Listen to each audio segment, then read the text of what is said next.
Who's rapping? Overkeen. Dragons? I'm not overkeen. I'll dice them like a knife, slicing right through an aubergine. My dragon shout flow is sweeter than a soda stream. You won't believe your eyes. I'm like an overload of dopamine. A broadsword in one hand and a magic spell in the other. I'm the last of the dragonborn. There's no other, my brother, so run for cover. If you've got scales, then I'm on your tail. And welcome to the 41st edition of the Skyrim Podcast Roundtable. It is the 6th episode.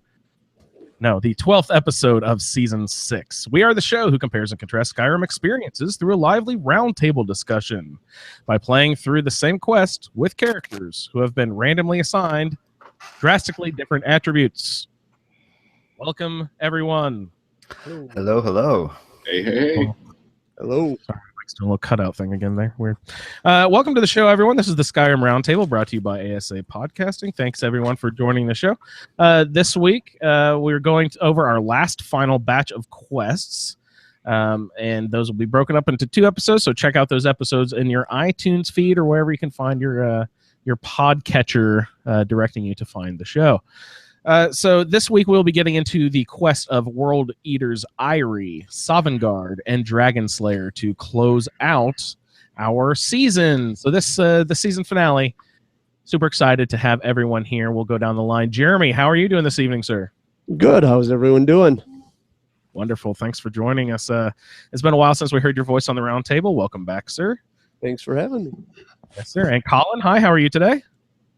I'm good. Our clocks go forward an hour tonight, so it's not too good in the morning. And it's also Mother's Day tomorrow, so that's no good. Luckily, she's out with my sister all weekend.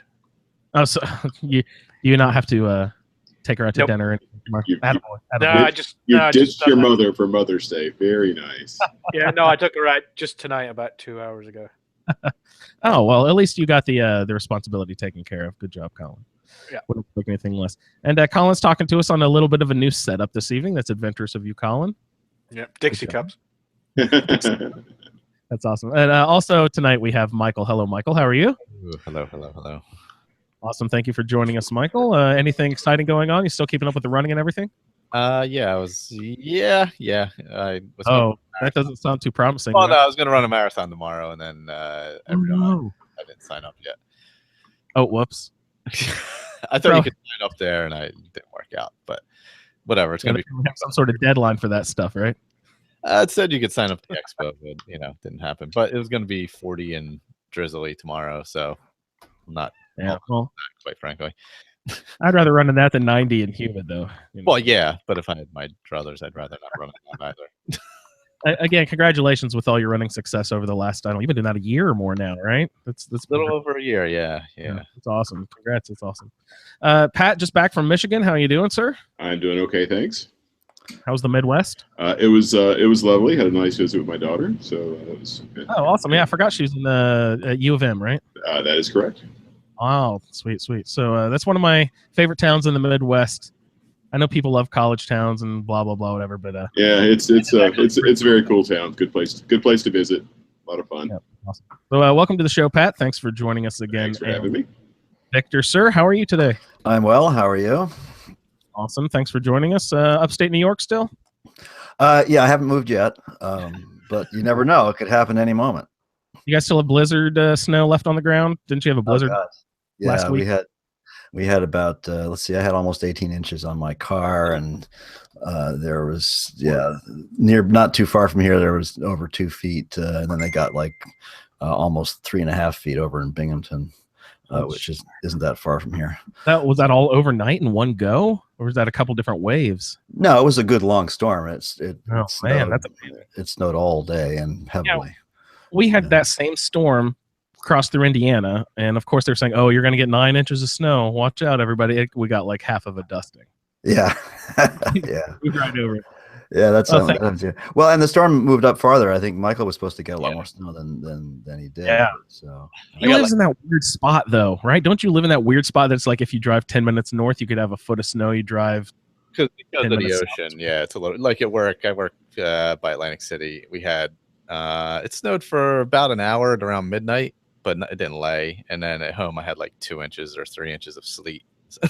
We had like it was probably like 8 or 9 inches, and like half of it was sleet. It was nasty. Oh. Yeah, it was really heavy. Yeah. Yeah, and here it just remained really beautiful powdery snow for the entire time, and it's not that far apart from where Pat and Michael live to where I live. So, Wonderful. Are you a skier, Victor? not for a very long time. It got way too expensive. I skied all my life growing up and into my 20s, and then I quit because I had other things to spend money on, like kids. So I haven't skied in years, and I just happened to also have acquired a kid in the last couple of years. Yep. Coincidence? Plus, Indiana, we're known for our amazing slope. Yeah. Long runs of Those virgin powder and stuff. Yeah, it's amazing. Indiana. Yeah. Actually, one of the bigger snow ski resorts here in Indiana is built on one of the tallest former landfills in the state. If you want to carve some powder there, let me tell you what. Carve the garbage. That's what they call it there. Yeah. Nice. Oh, sorry. Okay, so we're going to do a little Skyrim talk, guys. We can do some character introductions. We should, since it's the last sort of time we're gathering for this, we should maybe do a little compare and contrast of where our characters started and where we thought they were going compared to where they actually ended up, and that sort of stuff. So I don't know, why don't we just go ahead and Jeremy, let's discuss you first and foremost. What happens Problem child out of the way. with Nadsler? Also, I was wondering why am I looking at a picture of Jeremy's crotch? Oh my God, You are? Yeah. Oh, I don't know why I'm looking at a picture of his crotch, but look away. I understand. All I can see is his joystick. Ooh, that's not much better. I posted a picture for Pat, and I forgot that was a provocative picture I took for a friend. Oh my gosh. Sorry, Colin. Hey, I was enjoying it. I was just wondering why. It's for scale. Scale, of course. Oh, Sorry for derailing your show, Andrew. It's our show, guys. By the way, Michelle's in the chat and says hello. Hey, Michelle. Hey, Michelle. We're so bad about watching the chat. Hey, Michelle. I've got Hey, it. Michelle. I'm watching it. Did you want to see the picture of Jeremy's crotch? Somebody post that stat. Yeah, because if we're going to be doing stuff that you can see, visual stuff, you have to post in the chat as well. Yeah. All the I'll little- post it. I don't care. Anyways, fitting. We're talking about Nadsler. Yeah. Wasn't that the picture? Oh, that wasn't your character? So old Nadsler Lumberski was, I believe he was a dark elf, wood elf. It's been a while. He fell prey to an overzealous modder. I had nothing to do with it. I was able to revive him. I think I did. I don't think I popped on to say that. I did revive him after some sort. I think it was updates to the Xbox, maybe, because I could all of a sudden access BethesdaNet again. But I was way too far behind at that point, so I've haven't played much of him lately. Unfortunately, too much other stuff going on, so. Can't say too much about Nadsler, unfortunately. So how far? What level did you get into before he passed off this mortal coil? See, I made it to Riften. Is that where the sewers are? Thieves Guild sewers, yeah. The Ratway, yeah. Yeah, that's. So I think I was 8 or 9, maybe double digits, but very low. I have your stats here if you wanted them. So you were Dunmer, male. Skills were smithing, alteration, and alchemy. Civil War was Empire. You were a class sorcerer. Lived in Bree's home. Yep. And you were going to spouse. You're going to marry Farkas, and your follower was Koznek. I did get Breeze home, and I did some renovations to it. I think everything that I could. And I used magic, or however you want to, sorcery. Excuse me. Which I've never used heavily in a game, and I used pretty much just sorcery, and it was a lot of fun. It was a lot more fun than I was expecting it to be. So,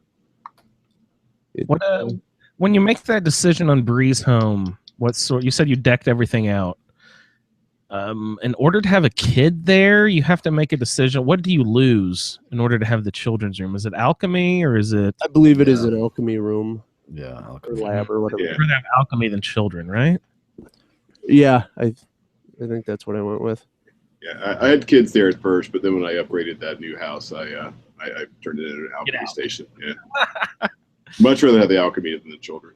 The sympathetic personal path there. That's great. That's awesome. So how many mods did you have loaded there with Nabler? I think I was at 51 or 52? God. 42 or 52. It was.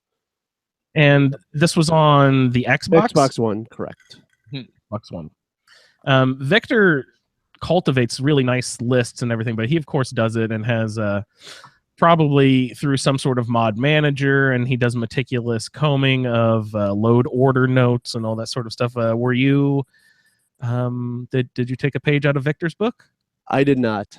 I did. I paid attention to the author notes on where they recommended it be in the load order, and I did try to move stuff to the bottom when they asked to, but when you've got 10 mods that say put me at the bottom, well, yeah, there's only one bottom. That's because so many mod authors just default to that because it's easier to say that than anything else. I think that's most important, right? Yeah. So the only one that really needs to be at the bottom is the alternate start mod. But there are some Xbox mods that default themselves to where they belong.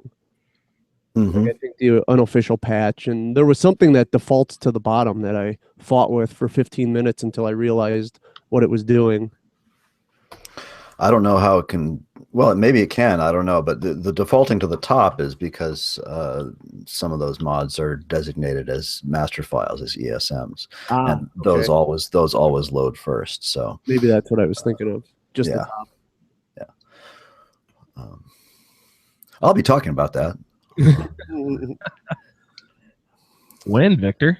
Oh, we'll talk about that another time. All right.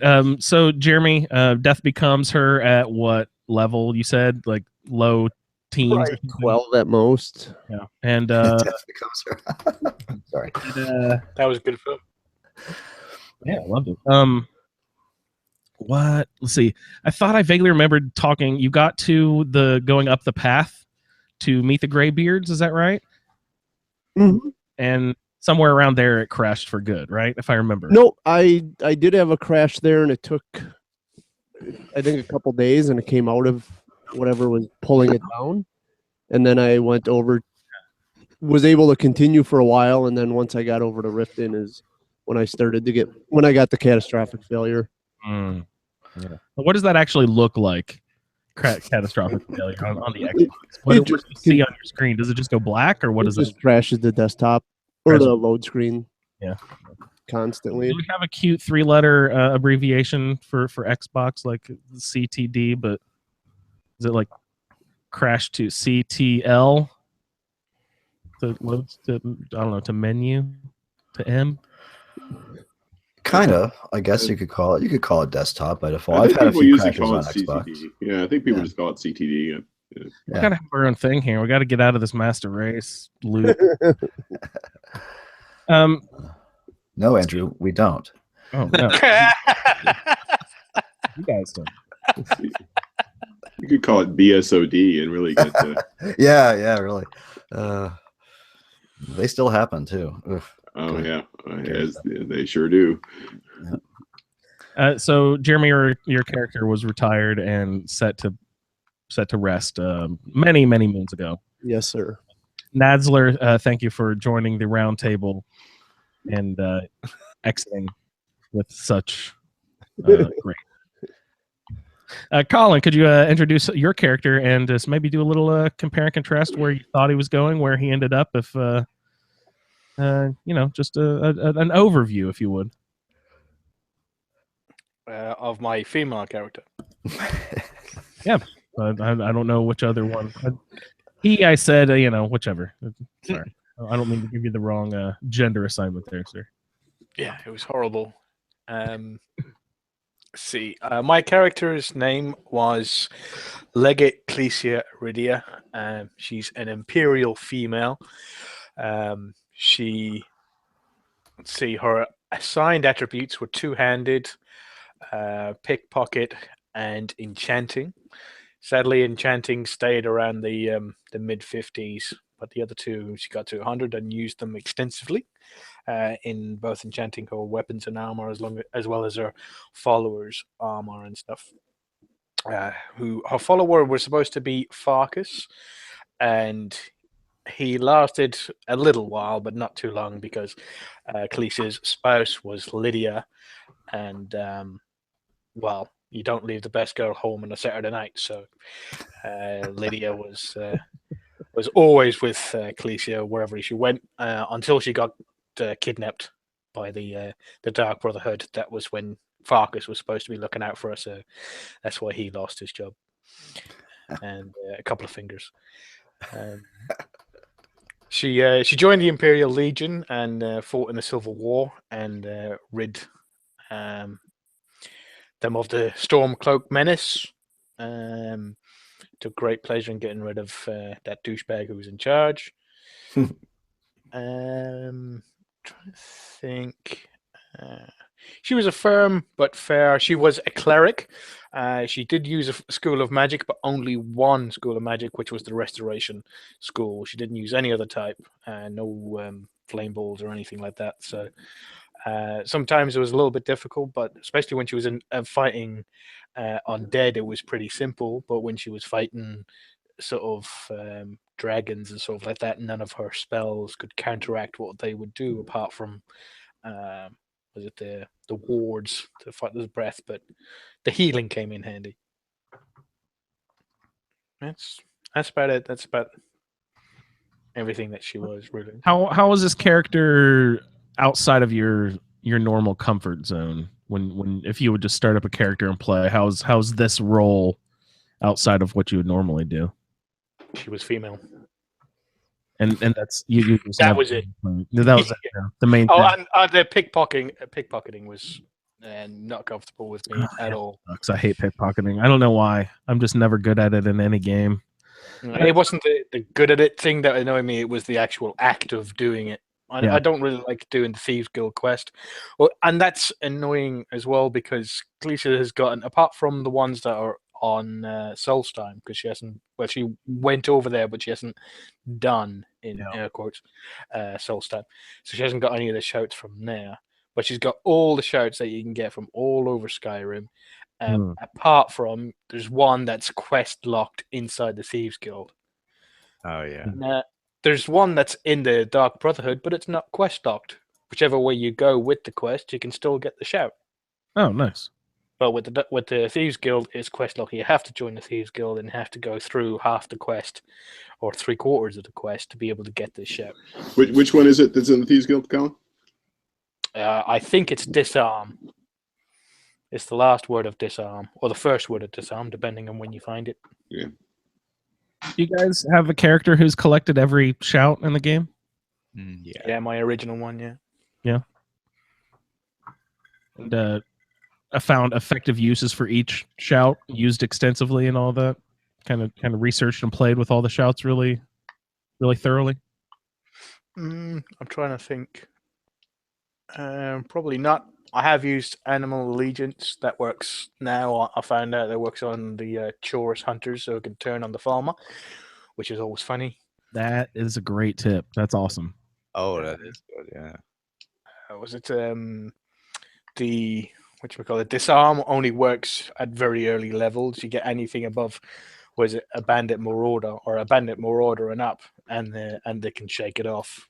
Same with the Drogo Dex Lords. They shake it off. You can't disarm them. So it's best to get, if you're going to be thief and using the disarm shout, go with it early. Trying to think if there's one that I don't use a lot. Frost I don't use a lot. You just uploaded a video onto the Facebook group a little bit ago, and I saw Ice Form definitely in your list. I really like Ice Form. It's basically paralyze. Yeah.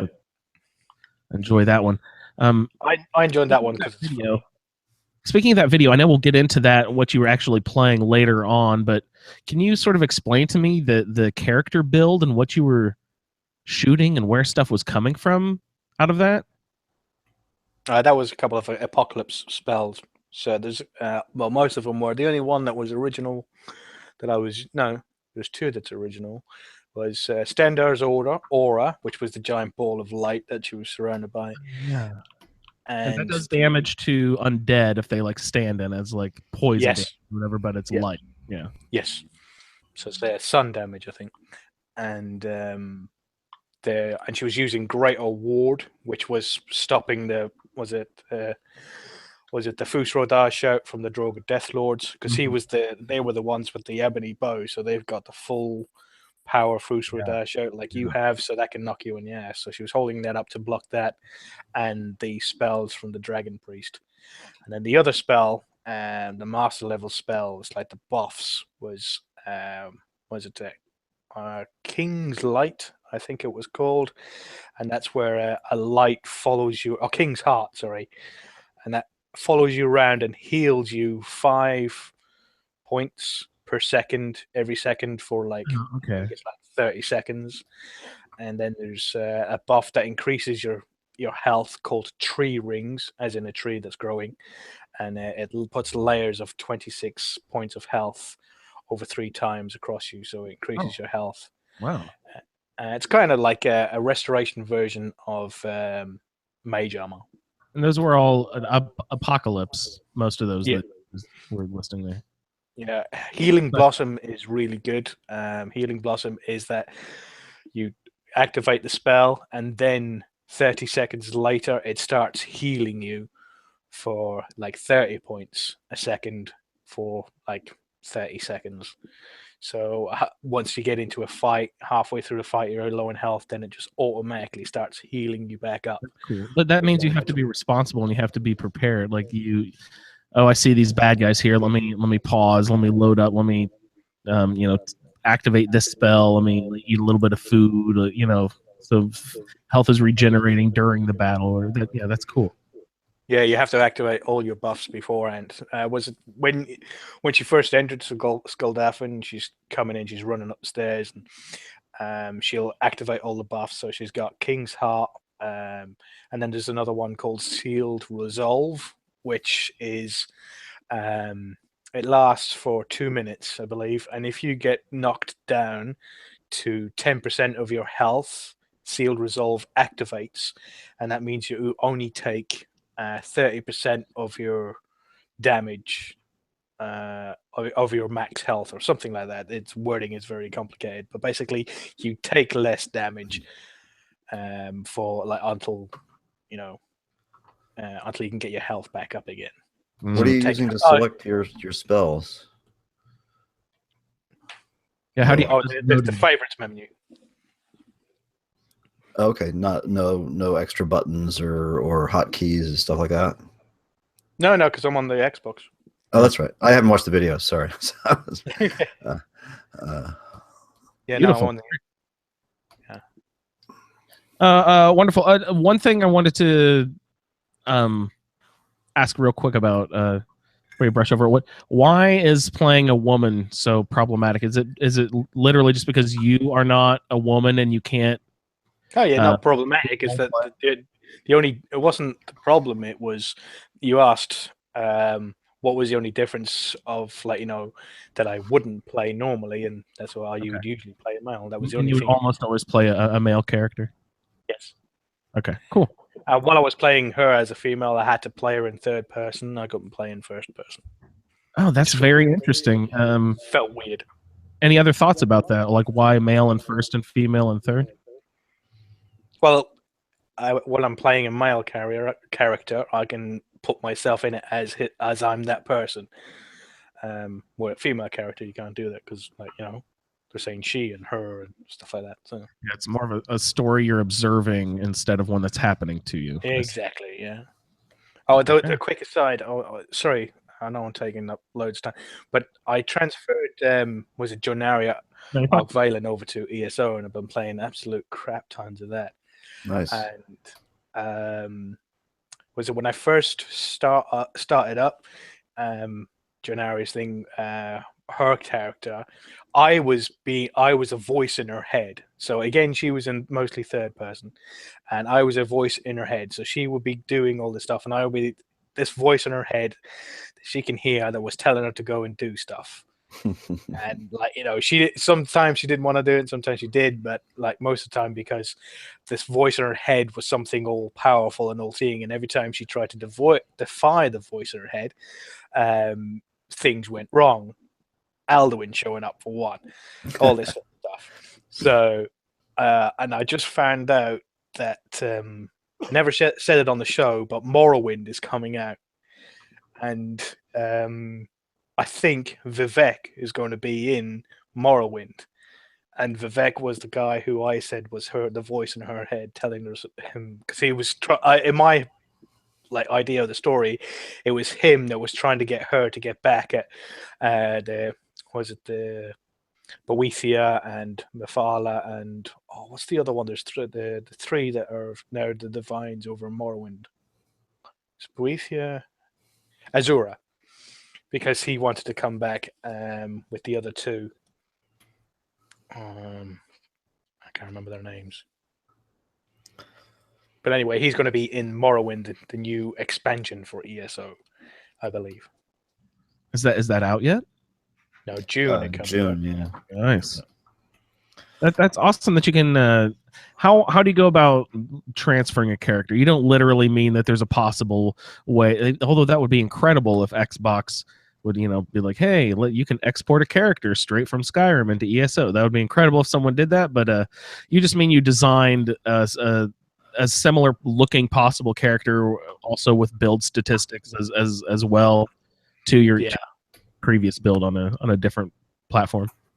Yeah, so in was it the Skyrim playthrough, she was a vampire, destruction magic, and sneak. So luckily vampires in ESO get a bonus to sneak. It's easier for them to sneak around, and she in Skyrim she was mostly fire mage. A fire mage doesn't really work well with a vampire, but dark elves, which she is, get fire resistance and have a bonus to that they do more damage with fire. So that was really helpful, and she's pretty tough. The only difference with ESO is that the characters like the dark elves are a lot prettier. Even the orcs are really pretty orcs. Oh yeah. Orcs have the nice, fair, high cheekbones. Mm-hmm. Pretty much. I mean, the tusks are sort of supposed to be they have the jutting out bottom jaw and the tusks come up over the top. Because the thing is supposed to be a curse on Trinimac, Malakath. I think they're the same person. And that's what caused him to have those tusks come out, but it's supposed to be horrendously awful. And if you have a look at them in ESO, they're really tiny little sort of little fangs that come off. It really is just something like a goth girl, 15-year-old goth girl will go out and buy from one of the little stores and stick them in just to look cool. It really doesn't look like it's supposed to be.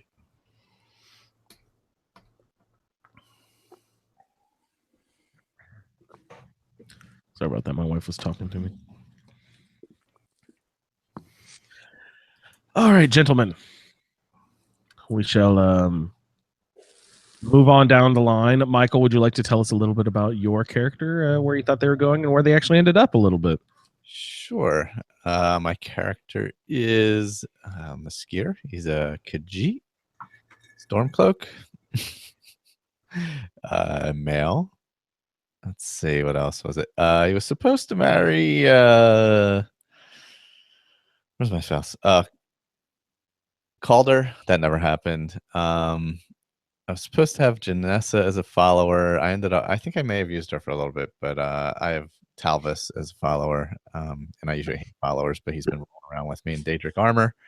Kusith was supposed to be my other follower. That's from Dawnguard, right? I think.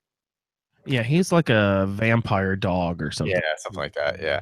And I was supposed to be with the Volkar vampire clan, but I never went to Dawnguard yet with this character, and I think I'm retiring it right after this. So, as far as my skills, I was smithing, alteration, and light armor, all of which I think I got pretty close. Alteration, I got to 85. Light armor, I got to 100. And smithing, I legendaried. And those passive ones are easier to yeah. Light armor was just like basically running. I like those. Yeah. Light armor, sneak, heavy armor. Like, I guess sneak isn't quite as passive because you do have to be sneaking and active to use it, but you get points for just plopping down. I love it when there's a guard in a chair. They don't quite see me, and I just can like move 2 feet back and forth, and get sneak credit. It's hilarious. Oh God, cheating. Yeah, I'm good at that. It's supposed to be a warlock, so I did focus a lot on the magic with this character. Used a lot of runes, as we've talked about. Been using double dragonbone swords recently, and flopping between that and runes, and using some shouts and such. My alignment was neutral. I don't think I even got into the Thieves Guild quest on this one. I did a little bit of mages, but I didn't really do the thieves. I didn't really do a lot of stealing or anything, or wanton murder, other than bandits, of course, because that doesn't count. Oh yes, they count. Not really. Bandit lives matter. No. No. Vindrel Hall, which I had, of course. I have many of the houses. And Argus Housecarl, I think he's one of them somewhere. Lucia, I did adopt, or Lucia, however you say it. And she's living in Vindrel Hall. I haven't seen her in about 4 years. Been out that way in a while. I'm going to have to go visit everybody. Possible parenting. Yeah, it's a terrible thing. And my health, magic, and stamina was 3 stamina, 1 magicka, 2 health, and I ended up right now I'm sitting at 319 magicka, 440 health, and 469 stamina. So, but that's with got it all pulled up, man. I should turn on the Xbox. I could actually. Yeah, I want to. This is going to be my goodbye to the character. So. No, nice. I am deleting it after this. Put it on the old Viking. Yeah. Push it out to sea, set it on fire. Yeah. I didn't know what I was going to do. I did use a lot of archery in the beginning, but then I just kind of went away from it. I didn't know how I was going to play the character in the beginning, but I think adding Frostfall and stuff gave me a very different feel, and it forced me back into the actually traveling around and finding places, which I didn't used to. Yeah, which I kind of got out of for a while. So I think it helped me re-explore everything and find everything again. A lot of great small quests that I found that I'd forgotten about. Lots of cold water up north too. Yeah, well, there was that. Until I resolved that issue, yeah, there was that big problem. there was that issue until I got those boots, and then that wasn't a problem anymore. I still haven't gotten into any of the big. I don't know if you can actually get into them. But like any of the extra like story mods for the Xbox, I'm gonna do that. I didn't want to do that with a Frostfall and all that, so I'm gonna do that next. Yeah, I need to look into see what's available. Actually, oh, the Forgotten Cities on there. That's pretty fun. No, I actually have that one downloaded, and I've never kicked it off. So maybe that's a good place to start. And Inigo has a quest line, right? Am I right Mhm. about A small one, yeah. small one? Right, yeah. And there's a few others on there that I'm probably gonna pop in. That'll probably be what my next character does. Some of those things. You still play on the Xbox ever? What platform are you doing your roundtable stuff on? Just on the Xbox. Right now, well, I still have my old PC character, but I haven't opened up that one in a while. Does your son still play Skyrim ever? Once in a while. He gets mostly into other stuff, but yeah, once in a Watch while. YouTube to get into real games. Yeah, it's all about YouTube. That's the only thing that exists in the world. How is this character different than your like normal usual playthrough if you're just going to build a character and play? Would definitely not use as much magic. I do use light armor, so there is that. Yeah, you why? Just because the benefits of speed and stealth? Yeah, generally because I sneak. A sneaky archer? Yeah, but normally I wouldn't go all the way up and use dragon scale either because, it's just if you're sneaking, you really don't need it that much anyway. Dragon scale. That's the is that the alteration master level? The the armor. Your armor. That's what you armor. Yeah. Become ethereal. I've learned to appreciate. Thanks to everyone. Oh God, yeah. I now jump off mountains regularly. I can't believe it's something I never really used. That was dumb of me. Yeah, it has become essential. You'll hear later when we get into quests about how being a healer is awesome until they strip away your war party, and then you're like, "What the fuck do I do now?" Oh yeah, I have a feeling. Yeah, so become ethereal. I was like scrolling through all the shouts, like, "Oh my God, I can't find anything useful. I'm so weak in every aspect except for restoration." I was like, "Oh wait, here we go. Become ethereal and run." Yeah, that works. Good stuff. Good stuff. Yeah, so that's awesome that you started incorporating a new shout into it. That's a good way to differentiate. Well, since I was a warlock, I decided to use more shouts this time as well. Can you explain to me what a warlock means in the greater fantasy world? I don't know. I would be the wrong person to answer that. I assumed you use magic. Yeah, it's it could be like sometimes in some some settings, warlock is maybe thought of as maybe inherently evil, but I think that's maybe a minority thing. It's more of a wizard whose focus is on like a battle mage kind of thing. A wizard who focuses on powerful magic as opposed to subtler magic. So the magic sort of just out there. I think battle mage would be the thing I would think of it closest to. Yeah, that's basically how I took it. Is there a pop culture warlock that you could? Harry Dresden from the Dresden Files. Oh yeah, that's a good one.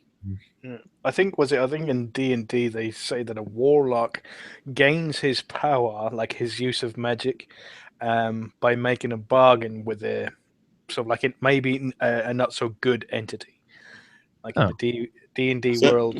I don't know if that's D&D's had so many that wasn't true in the earlier versions. It may very well be true in later versions. Yeah, I think it's in the 5e. I think that's the way I've seen it on was a Critical Role, and it seems to be what the warlock is based on. Is that clerics obviously have a deal with their god, with their deity, and I think warlocks get their spells or powers through making bargains with powerful creatures, and it can be any powerful creature. It doesn't have to be anything like that. Sorcerers have like an innate ability through like a bloodline, like the royal bloodline or something like that, and wizards have to study books and learn them. That's how they get their spells. They have to learn them from books and sort of like do studying to get them. That was wizards that have to use books, you said? Yeah, wizards have to use books. Sorcerers have like a bloodline, like the royalty or something. Then you have druids, which comes from nature magic, and I'm sure warlocks make a bargain with an evil entity to get their special abilities. No idea about any of those. I thought that meant a person who uses magic. Well, that's in some things like Harry Potter. That's completely generic, right? You know, it's, Yeah. it's Wizard. So, like, yeah, in our Magic. world, in Skyrim world, pretty much it's like, you know, anybody and everybody can use a bit of magic. You have to have like some sort of innate ability to be able to use it, but it doesn't have to have any special, like, you know, bloodline or anything like that to be able to use magic. So it doesn't really translate over to Skyrim's world, their idea of what warlocks are. Colin's a mudblood. You know, I just learned that Muggle was another name for a marijuana cigarette in the 30s. What? Oh, wow. In the UK or here? In the U.S. because Connor was doing a biography of Louis Armstrong. Wow. And it kind of came up because he got busted in the 30s or something when he moved to Hollywood. But yeah, and it kind of came up in there. I was like, oh, that's weird. I had no idea. Connor was confused when he got arrested for smoking muggles. He thought that they was Well, what had happened was Louis Armstrong was on Voldemort's side going around smoking muggles. we had to switch our research to online because he forgot to bring home the biography 2 straight days. Oh, that's problematic. Yeah, so we had to do research beyond what was in the children's book, where I assume they didn't get into the Yeah, they probably didn't talk about that so much in the kids' book. I would, yeah. probably not. The pop up, you open it up, and it's like a big joint flops out of the Yeah, carpet or something. it's a giant pop-up book. Yeah.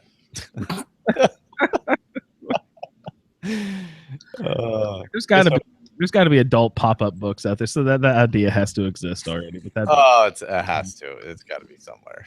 that's funny. Kudos to whoever did that first. Sorry, we got way off track there. Where were we here? Michael, any other things? Any other thoughts about your character, where it ended up?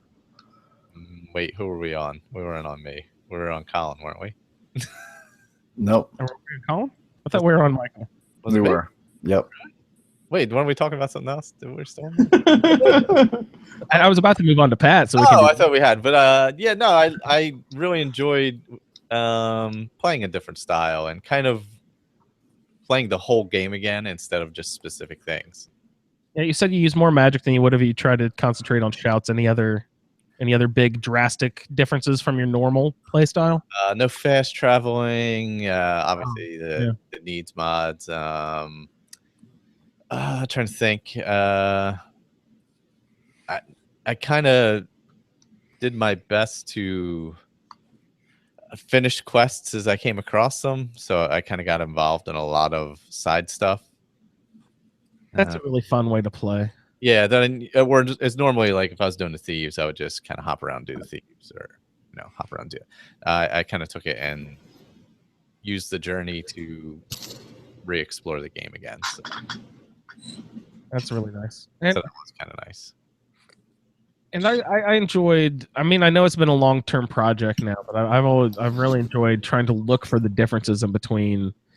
It had been a while since I'd played, vanilla Skyrim on the PS3, but it was fun to try to look for those differences in the new special edition. Oh yeah, definitely. Any of you guys that have gone so far talked about your characters? Has the special edition brought anything to the forefront that wasn't in the previous version? I don't know. I was playing with mods so much that it's hard to remember what exactly was vanilla and what wasn't. You know what I mean? And my games were never really heavily modded anyway, but enough where I wouldn't necessarily notice. Yeah, I remember Colin said something about someone dropping glitter because the snow was really shining. Yeah. Colin, were there any other observations now that you've played through the entire story that have stood out in between the original vanilla version and the new special edition? No, not that I can recall.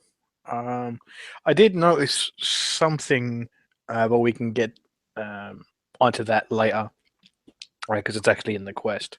But it's something that I remembered somebody else saying earlier on, and I found it weird.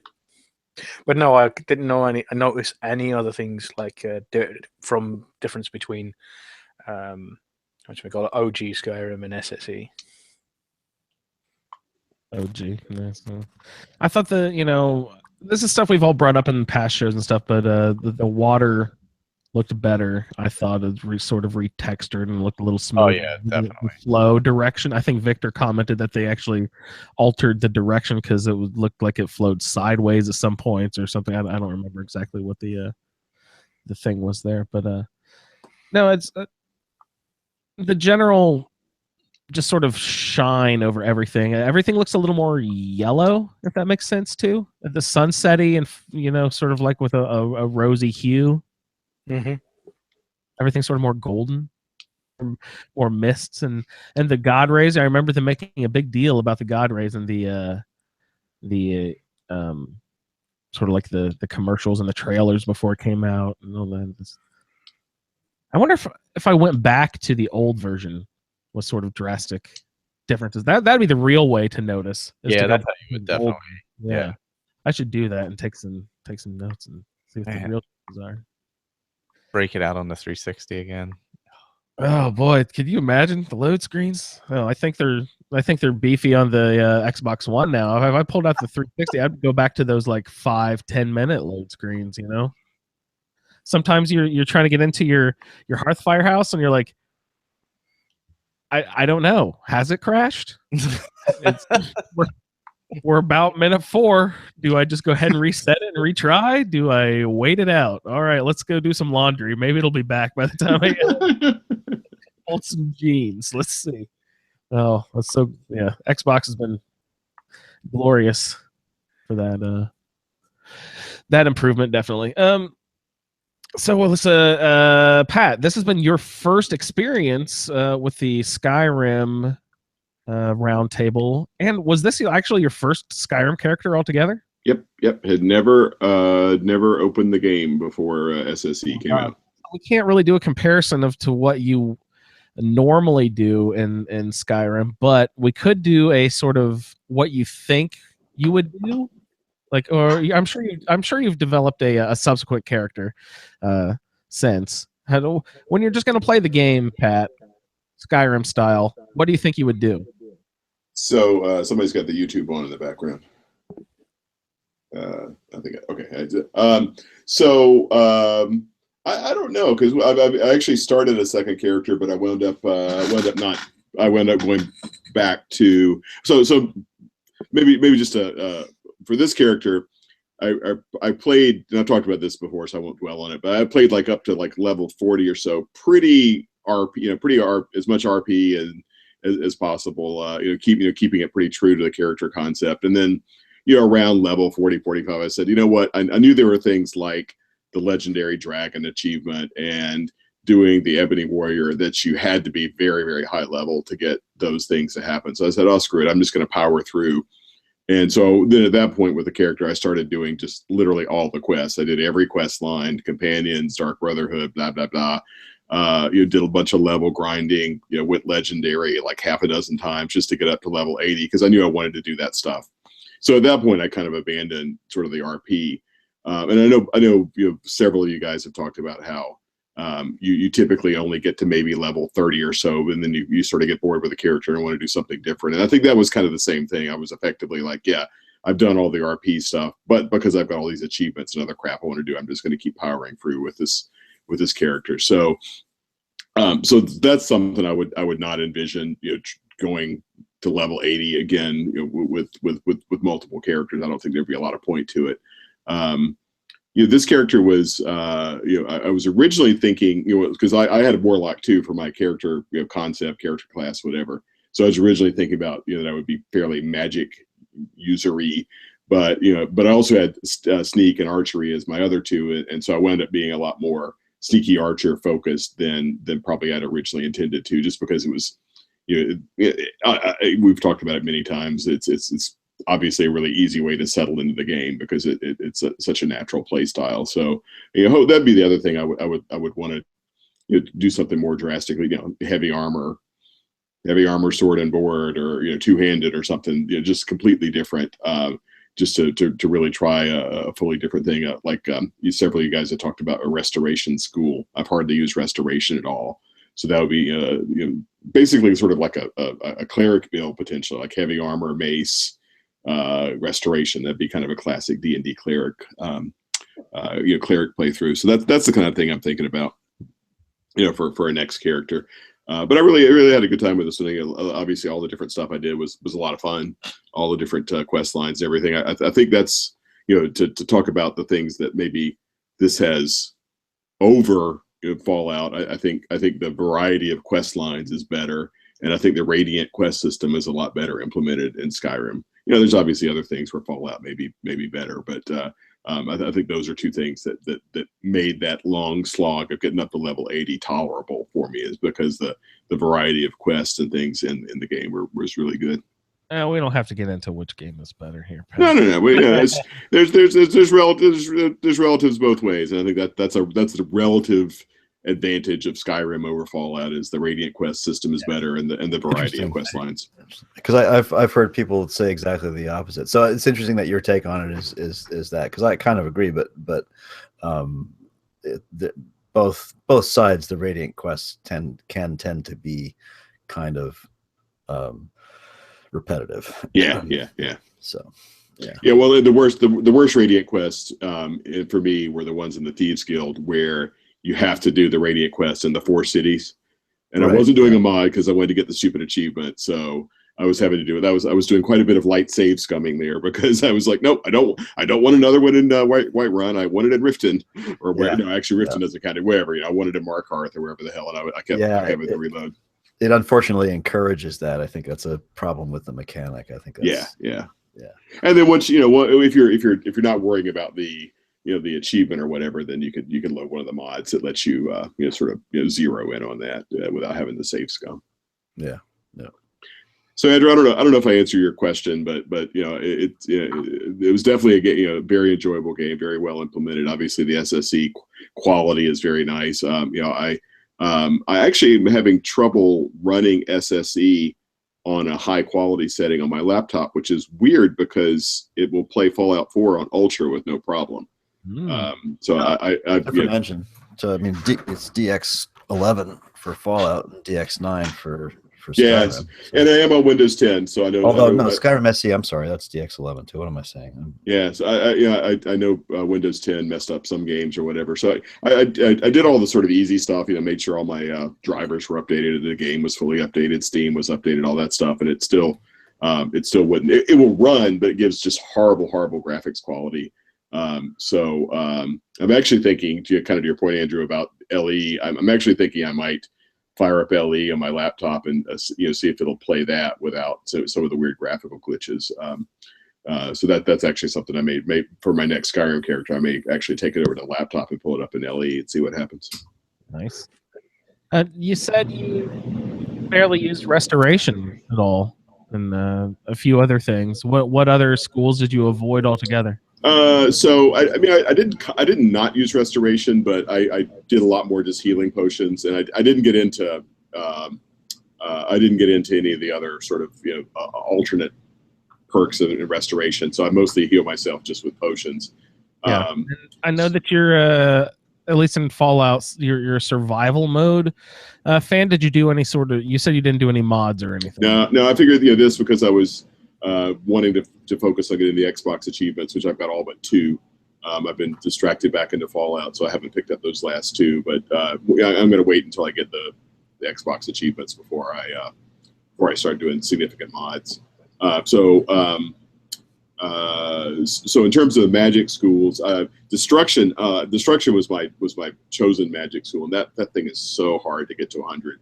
And you guys may know the master level quests are bugged in the game.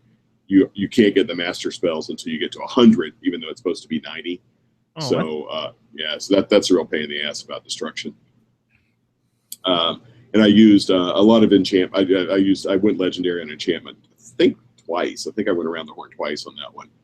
So I used a lot of enchanting, a lot of destruction, a fair amount. Well, for illusion, I just used muffle. I used a shit ton of muffle. Were you enchanting just to get level, or were you actually making stuff? No, I was making. Well, I was both. I mean, I was grinding, but I was also making shit that I used. What's your favorite? What's your favorite enchantment? What's your go-to? So I like making Daedric daggers with. So like I put like 4 different. I use double Daedric daggers for melee. So I'll put like shock and fire on one, and chaos and soul trap on the other one, or something like that. So I've got 4 different enchantments on the double Daedric daggers. And those, let's see, this would be probably what, 2 or 3 ebony ingots and a Daedric heart. Yeah, Daedric heart, and and some leather. So you can't do it with your vegan character because you got to have leather for the handles. Would a Daedric heart make you not vegan? Do Daedric count as? I don't know. That's a good question. Yeah. But there's leather, so right there, you're disqualified. Yeah, the leather excludes it anyway. So what I don't understand is that Daedra don't die; they just get when you kill them, they just go back to oblivion. So where do you get the hearts from? Well, presumably they leave a corpse behind, right? Their spirit goes back to oblivion, right? Or does their body go too? Well, I know. Well, yeah, because if you get thralls, like the flame thrall, that body remains behind, doesn't it? Yeah, So you get the fire right. salts or whatever, right? Yeah. So maybe you're right. The spirit goes back. So yeah, just like the normal Dremora, they probably, you kill them, their spirit goes back, leaving the body behind. They die, and then they just fade away. So anyway, that was the other thing I did is I went up getting all the houses. Just by the time you're level 80, you have just a ridiculous amount. You have more money than you know what to do with. So I got all the houses and all the upgrades and moved the kids around a few times. So you did legendary bunch to help yourself get to. Were there skills that you did not get to level 100 on? Well, I mean, lots that I didn't, but of my chosen skills that I focused on, so sneak, destruction, archery. So sneak and archery, I went legendary, I think twice each. Enchantment, I think, and alchemy, I think legendary once or twice each. Destruction, I did not go legendary on because it was so hard. It's such a pain in the ass to get there. And I think I might have gone legendary on speech. Yeah, speech, because I love the merchants buy anything perk on speech. That to me is a real quality of life perk, because you're walking around Skyrim and you have that perk, then you can sell any freaking thing to any freaking merchant, and it's so nice. So that was a perk I really I went legendary, but I worked hard to get back to that one. And so there's lots like two-handed, heavy armor, shield, shield or block. What I guess what is it, block or is it shield? What's the skill? Block. Yeah. So those I just didn't use those at all. Although I did do a little bit of grinding at one point. I put on ebony armor and a two-handed weapon and just started. I went out and let cave bears beat on me and to grind that level. Nice.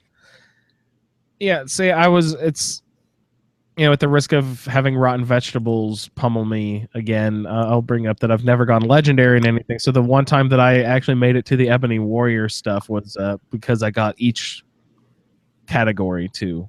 Now, was that set before the level cap was pulled? It was. Because it used to be you had to get everything to 100, right, to get to 81. In the old days. Yeah. And I think that was before.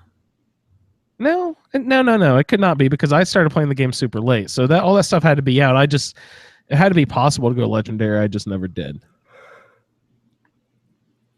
I don't know. So awesome! Thanks for joining up with the roundtable, Pat. It's been enjoyable. I've had a good time. How did your Ebony Warrior fight go? Did you like it? I did. It's actually up on the YouTube channel. Although I was using my Xbox because that's where the character is, and I mashed the mute button about it. So there's no narration about halfway through. But it was a good fight though. I enjoyed watching it. Yeah. No, I was about to give up and come back another day when I was more buffed up, and then I realized, oh shit, I've got Karstag. So Karstag kind of swung the fight just a little bit.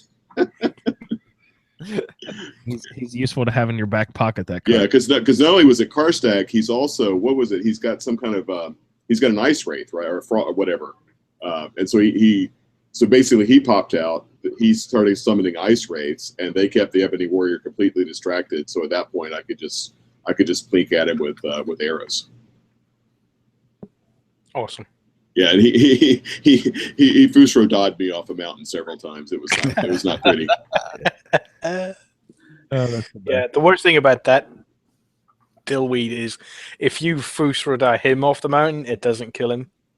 It's written into the game that it can't kill him. If you Fusrodai him off it, you have to run down and then hit him while he's still on the floor. Oh no! You can't. He can't die from fall damage. You know what? That happened to me with Silas or whatever for the Mehrunes Dagon quest. Oh, okay. I shout, you're up at the shrine up there, way up. I shouted it. He went 3/4 of the way back down that damn mountain, and he was. Yeah, isn't the Imperials like passive that they bounce? That's Bumbles. Yeah. That's funny.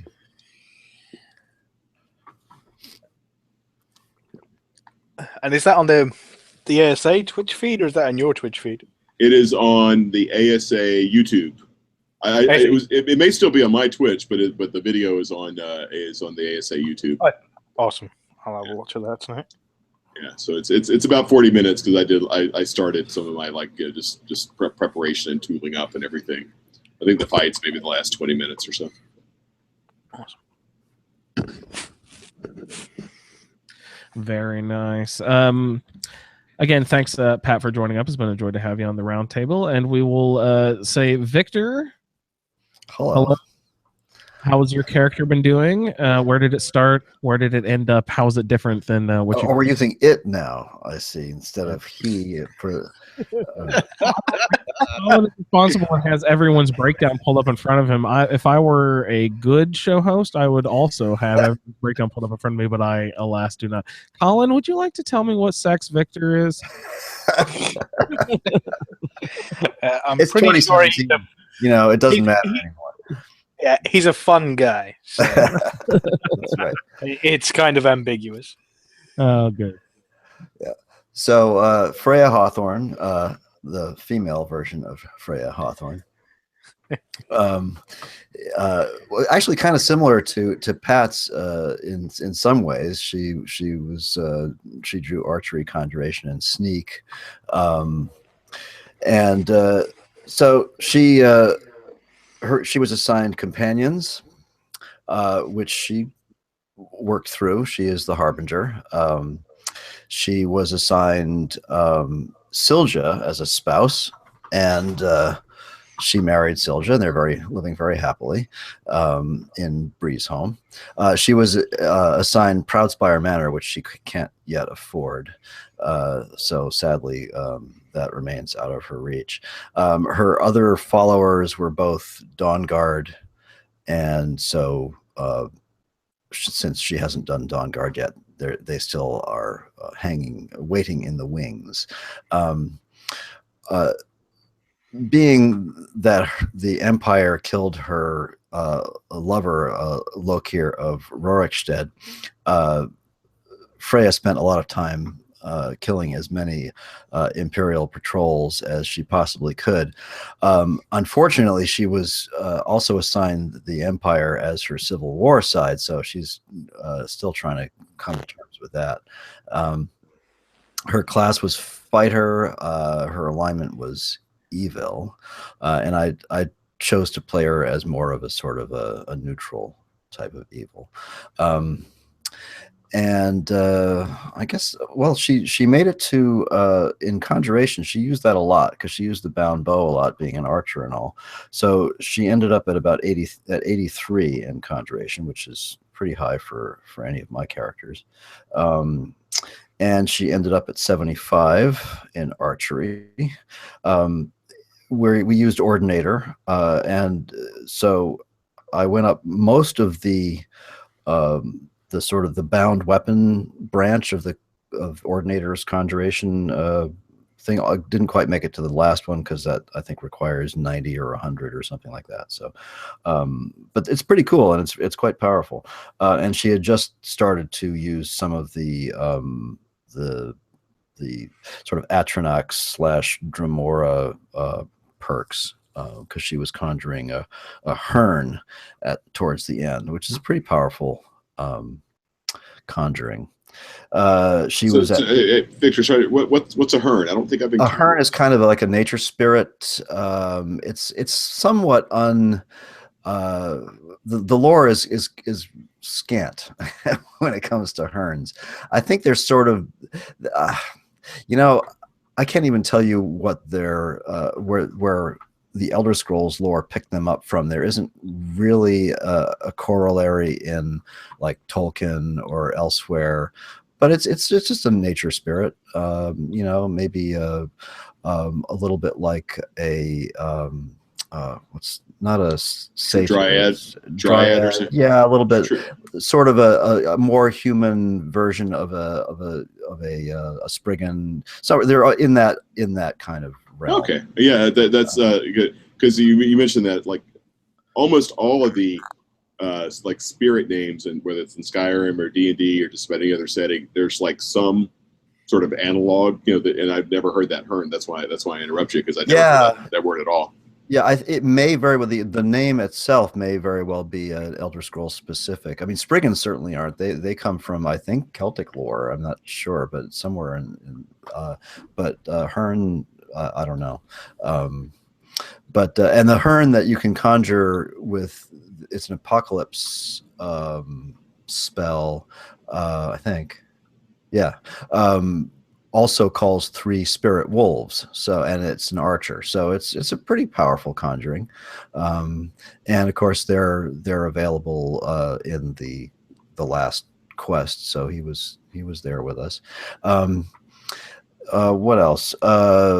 So let's see, various things, smithing, etc., all that.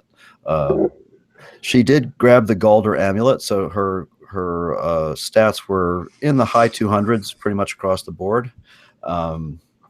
She ended up at level 35 for the Roundtable. I'm going to continue her for other things, but that's where she ended up. So that's an overview of Freya, past and present. So that amulet is what, 30? Mm-hmm. Yeah. It's a nice amulet. I mean, it's good sort of mid game. I don't think it's really worth anything later in the game, but I stumbled on that quest, which is a good quest. It's nice and complicated. It's a fun quest. Yeah, it is. I had a really good time with that, and I stumbled onto it early enough where that 30-30-30 was actually really helpful. Yeah. But then later on, you can, whether you're making better stuff yourself or whatever, it's much easier. Yeah. Yep. And she had, of course, she started the Mages Guild for various things. I think that's where she's going to head next if I play her a whole lot more. I'm certainly not going to delete her or anything, so she'll stay on the Xbox. And as far as my impressions of SE, to be honest, they're not all that great. I mean, it's okay. It looks decent. I think Andrew, you mentioned the yellow tint. I think they tried a little too hard to bring that sort of photographer's golden light into, and it's just too yellow. In fact, there's even mods to take the yellow back out of it. So they did a lot of little, things, chicanery like that with the yellow light and a little extra, environmental fog and the god rays and the engine is better. So at least on PC, it has the HBAO ambient occlusion and stuff. So that looks pretty smoking, but overall it's kind of a meh. When I look at my really highly modded old rim, as some people are starting to call it now, and with an ENB and stuff like that, the only difference in terms is in performance. I mean, the old engine is just kind of panting when it comes to to that kind of stuff, and the new one is a little bit better, and it's certainly, I can say for sure, despite certain people's experiences, more stable, and it's definitely more stable than the old one, but graphically it's not, for me it wasn't that big a deal. And I think on the Xbox One it looks okay, but I think it looks oversaturated. So anyway, sorry Andrew. No, that's something I also kind of agree with. It's when I first saw all of the improvements that everyone was really impressed with, I was like, that just kind of looks just hiked up the orange a lot or something. Yeah, I mean, not to bring another game into this, but very, very briefly, I forget who posted it, whether it was on the other forum or whether Sherry posted it, but there was an article recently about what the developers did with Horizon, and they, in an interview, one of them mentioned watching a lot of David Attenborough documentaries, and that is exactly right. In other words, those guys, the nature documentaries, they shoot everything at 5 a.m. and 5 p.m. when they get that low angle light, and it's beautiful and everything looks great, and so they'll spend 10 hours to shoot 15 minutes worth of footage, and they'll do that day after day after day, months at a time, and that's how they get those incredible look. And that's exactly what, and I think that's what Bethesda attempted with SE, and I just, I think it looks okay, but they're still limited by the core of the game. It's not a current generation game, no matter how you cut it. So. Well, I still think it looks great. I was been playing a lot of Fallout 4 recently. Then I loaded up and been playing some Skyrim back the SSE, and I was just like, wow, this actually looks pretty much just as good unmodded as unmodded Fallout 4. There's not a ton of difference anymore, I don't think, between Skyrim and Fallout. And not to put down Fallout 4, I'm just saying that I think Skyrim's just a beautiful game. Yeah, it is. Yeah. And although now, of course, it's been years now since the game has come out, and of course there's what's that game everyone's playing now? Horizon Zero Dawn, is that what it's called? Right. Yeah. I think so. Yeah. It gets so intricate with the photography, and it has its own photo mode, I hear now, and everything. It's just you can really get overboard, but it's just so beautiful, all that. But I still think, for being however old it is now, a 6-year-old game or whatever, almost. Oh hell! I mean, anybody who wants to can do some searches, some Google searches for game screenshots related to Skyrim, and find some utterly incredible stuff that far exceeds in many ways stuff you can see in Horizon. So it's still the game is still capable of it with a lot of mods and a lot of care. I mean, in order to get to those photographs, you probably had to wade through a 5 frames per second, but it's still incredible to look at.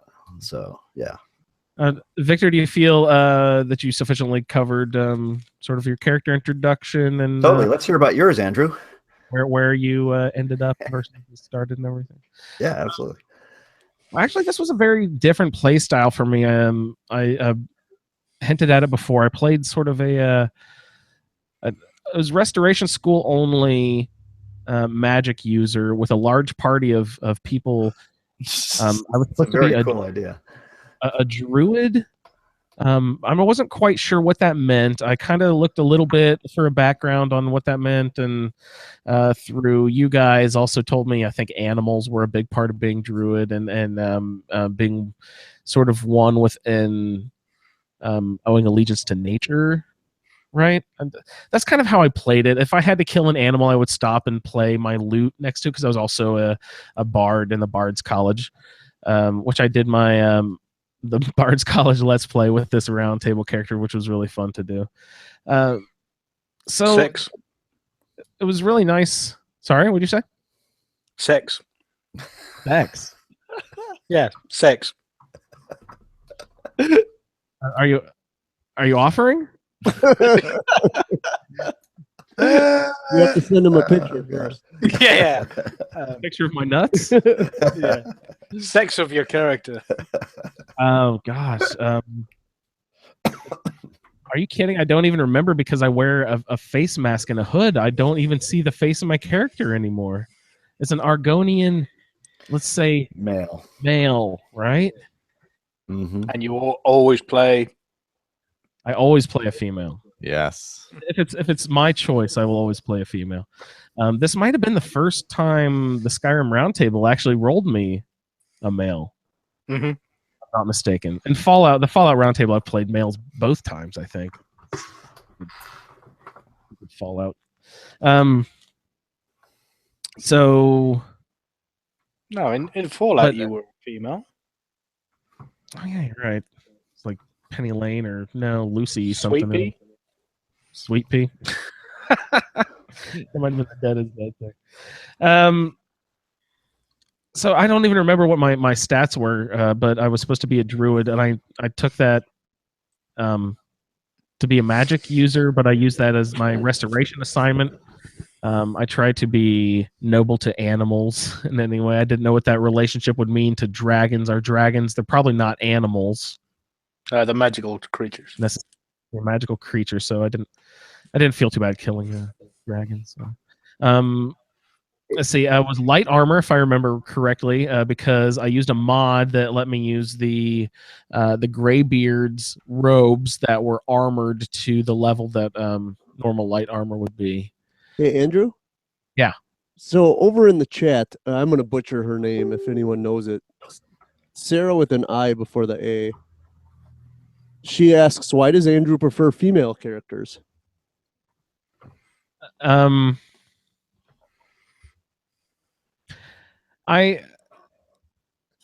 don't know if we have ever gotten a good explanation out of me for this. Wait. Oh, it's pronounced like Sarah. Thank you, Sarah. I always play third person. Do you guys think that has anything to do with it? Could be. You could maybe it's more immersive for you because it's not you. And I don't even really care about like immersive. Sometimes You're not really like a character person anyway, right? No, I'm not like a huge in-depth role player. I don't, picture myself how I personally react. I usually, just kind of play the game, for fun. I've never even dissected it that much. What do you think? What do you think, Sarah? Why would I, as a male, prefer to play a third-person female character? Victor had a chuckle. What are you thinking, Victor?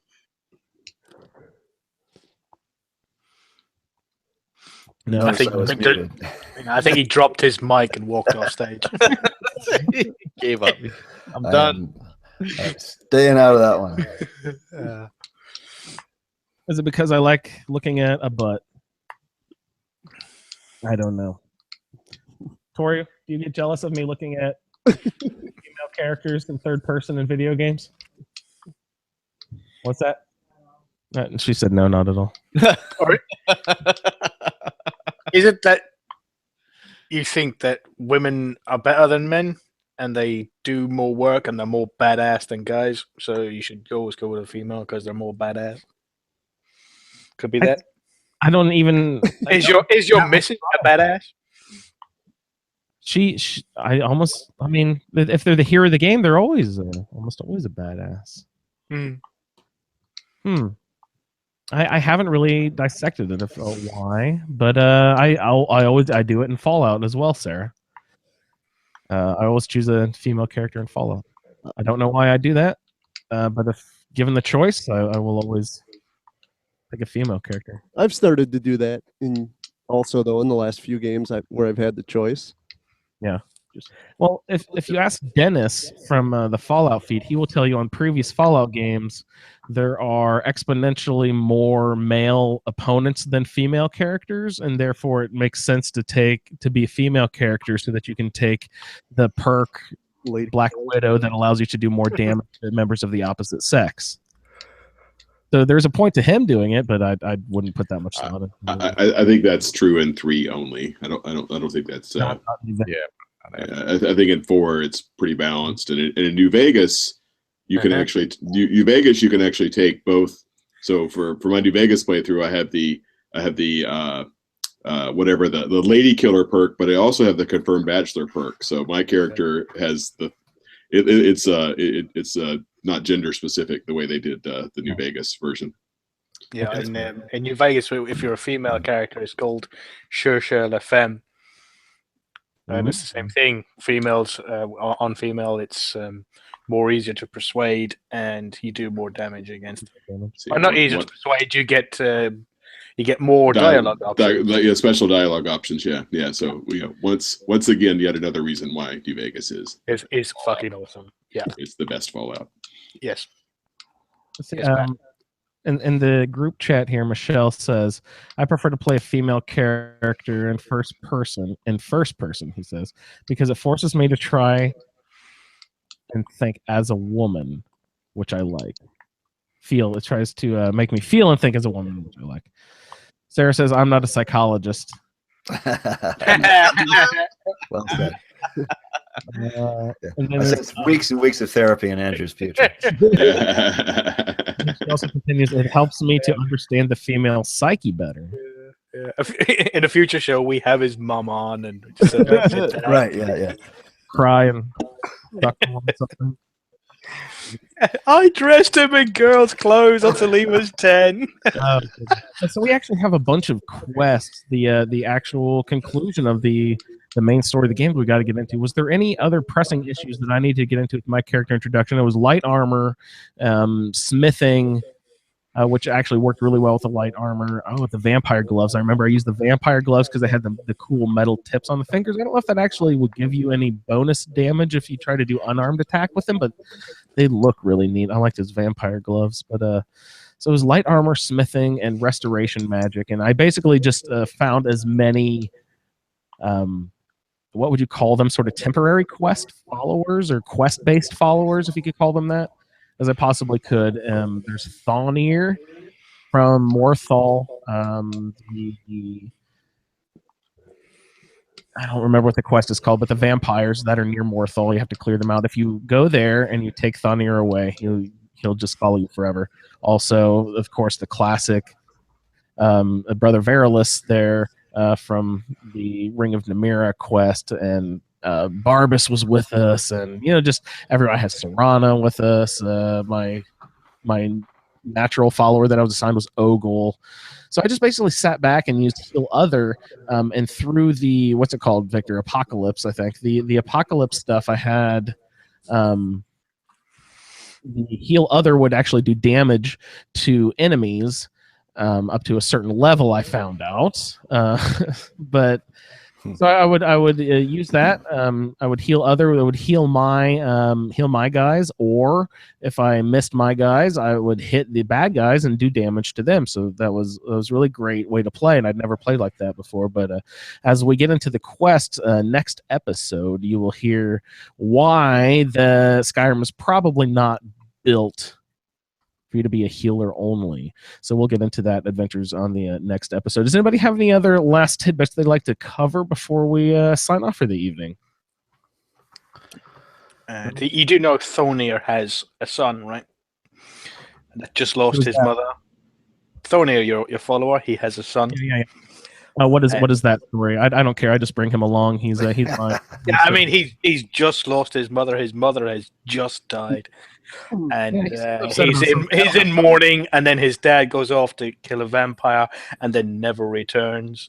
So that kid's back in Morthal now, and thinks his dad's dead because he went off to kill the vampire that ended up. Sometimes when we're sleeping at night, Colin, I hear him blubbering and crying about something. But I have no time to ask. We have more important stuff to do. And his dad's being made to try to punch, Draugr Death Lords to death with his fists only.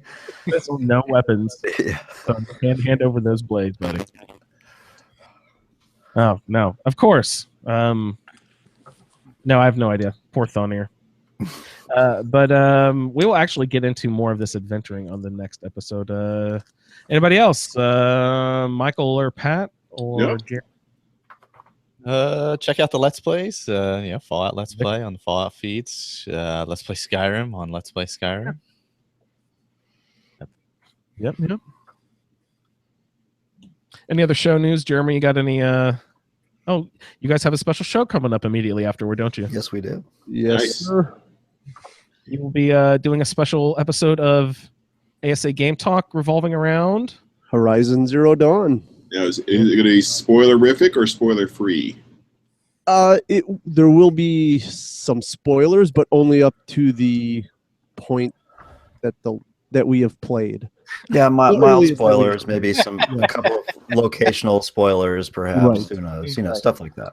Yeah, we don't want to spoil it for each other. Also. You're only going to spoil it for people who Well, haven't played up to your point. You're not going to spoil it for yourselves in case anybody's going to fail. You're just going to spoil it for everybody else who hasn't played at all. Awesome. No, add to the show Good job. notes. we'll be careful. Yes. It will be very much in the same vein as the last episode that Victor and I did.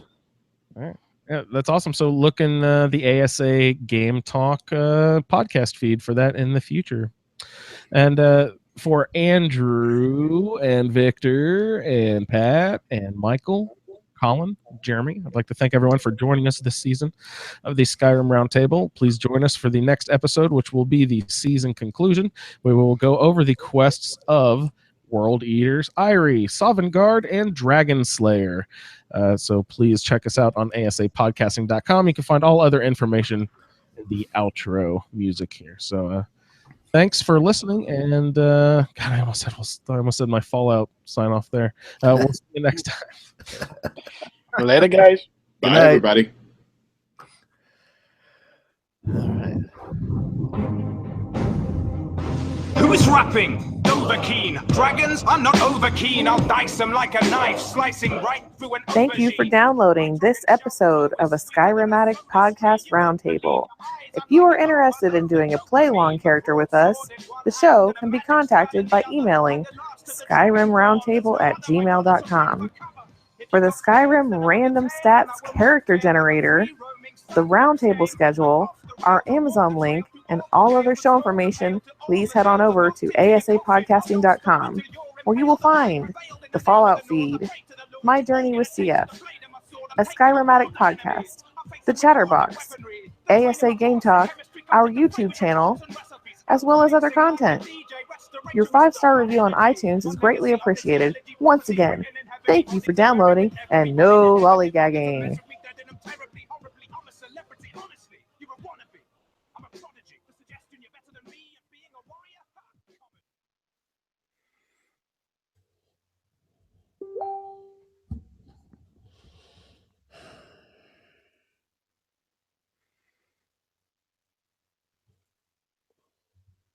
For all those on YouTube, we're just taking about a 10-15 minute break, and then we're doing the next episode straight after.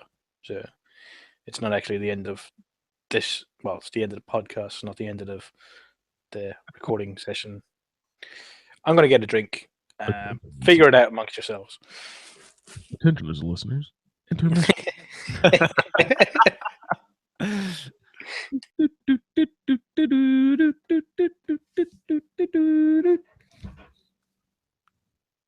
Yeah, grab a drink or whatever you want, guys. Check back in just a second.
So where was the background noise coming from?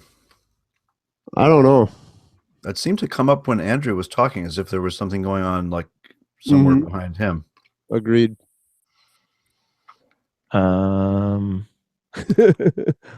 was like- was Tori watching TV or something?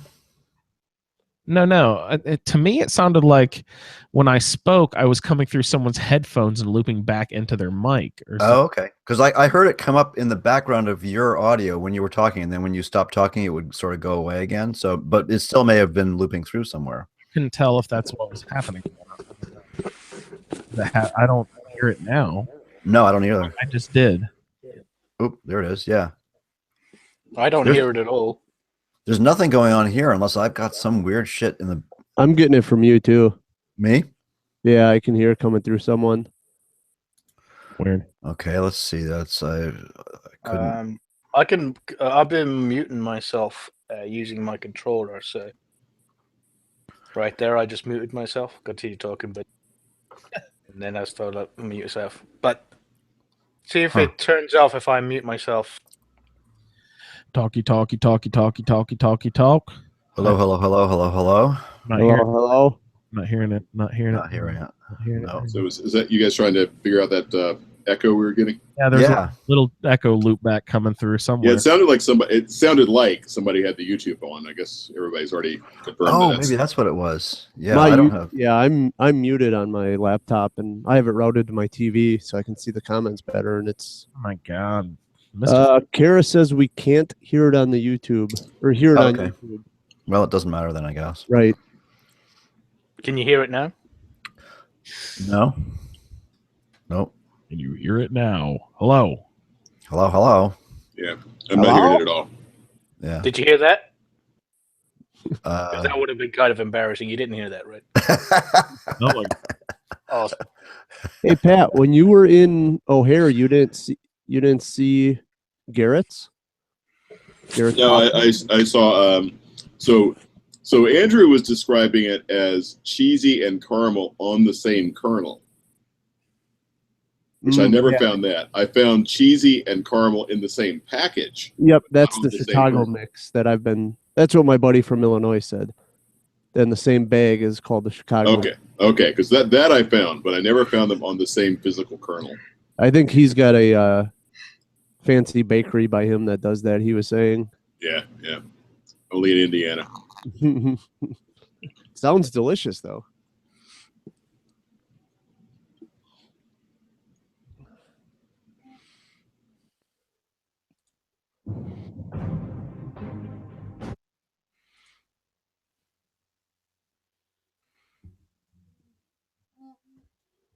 Do you think we'll ever get YouTube permission flagged for using a Dan Bull song? We would have already if it were. I mean, Yeah. oh, by the way, Andrew, did you know that Red Queen Hypothesis has copyright flagged some of our videos? You're banned. It's all your fault, man. Yeah, there was one song that I did for a compilation for a record company, a small independent record company in Indianapolis that doesn't even exist anymore, but because there's a copyright on that song because it was on that comp, I need to stop putting it on podcast because we keep getting flagged for it. Yeah, the Christmas episode is flagged. The Christmas one. And one other when I was checking to see if it fixed the Lee's video. I And that song was originally like a minute longer, had a sort of a weird ambient musical introduction with a couple of different scenes of excerpts from It's a Wonderful Life in one ear and Scrooged, the Bill Murray other ear. And they right before it was going to press, we got an urgent phone call from the guy putting it all together. Said they had to do an emergency cutting of our track, and it would have to appear without that. And so like the beginning of the song just kind of starts off with a weird like brr, because it like like a very it's so stupid. Fuck copyright, right? Yeah, really. It's almost as if people want to make a living at something.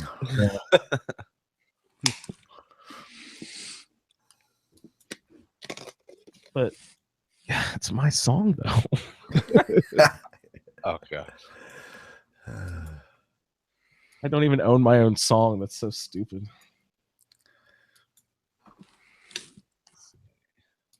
So my character is gone and deleted. Oh wow. Awesome. Dead is dead. Oh, actually, 38 times dead is dead. Yeah. So I took out a bunch of mods. I added Clockwork, Temple of Time, Valley of Peace, Forgotten City. That's all I've added so far. I'm looking for quest related stuff. Kind of gonna see. Helgen Reborn's on Xbox now too. So Yes, it is. Yes, it is. I may have to do that.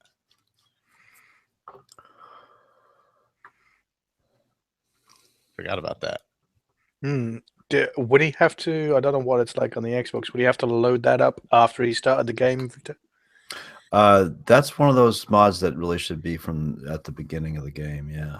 No, I mean after the intro scene, before you get into Helgen. Oh, I don't know. That's a good question because that does tend to fuck with the cart ride and stuff. So whenever I loaded it on my PC version, I'd always load it after I exited the cave. Right. Yeah. Yeah. I don't know if that's even a problem with SE. With Xbox. Or with Xbox. Yeah. Does it say anything in the mod author's notes, Michael? I haven't read. Oh, yeah. I'm pulling it. I'm trying to search for it now. I had to type in the complete Helgen Reborn, or it won't come up. I typed in Helgen and it didn't even show up in the damn search results.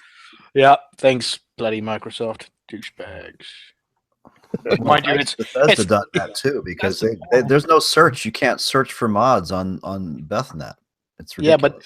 Yeah, but the search engine on bloody Nexus is just as bad. Well, yes and no, but at least there is one. Yeah. Huh. Maybe it's not on there. At least it exists. They present it as a possibility. Not showing up. So is everyone back? I'm back. I'm back. All right, so let's go ahead and roll.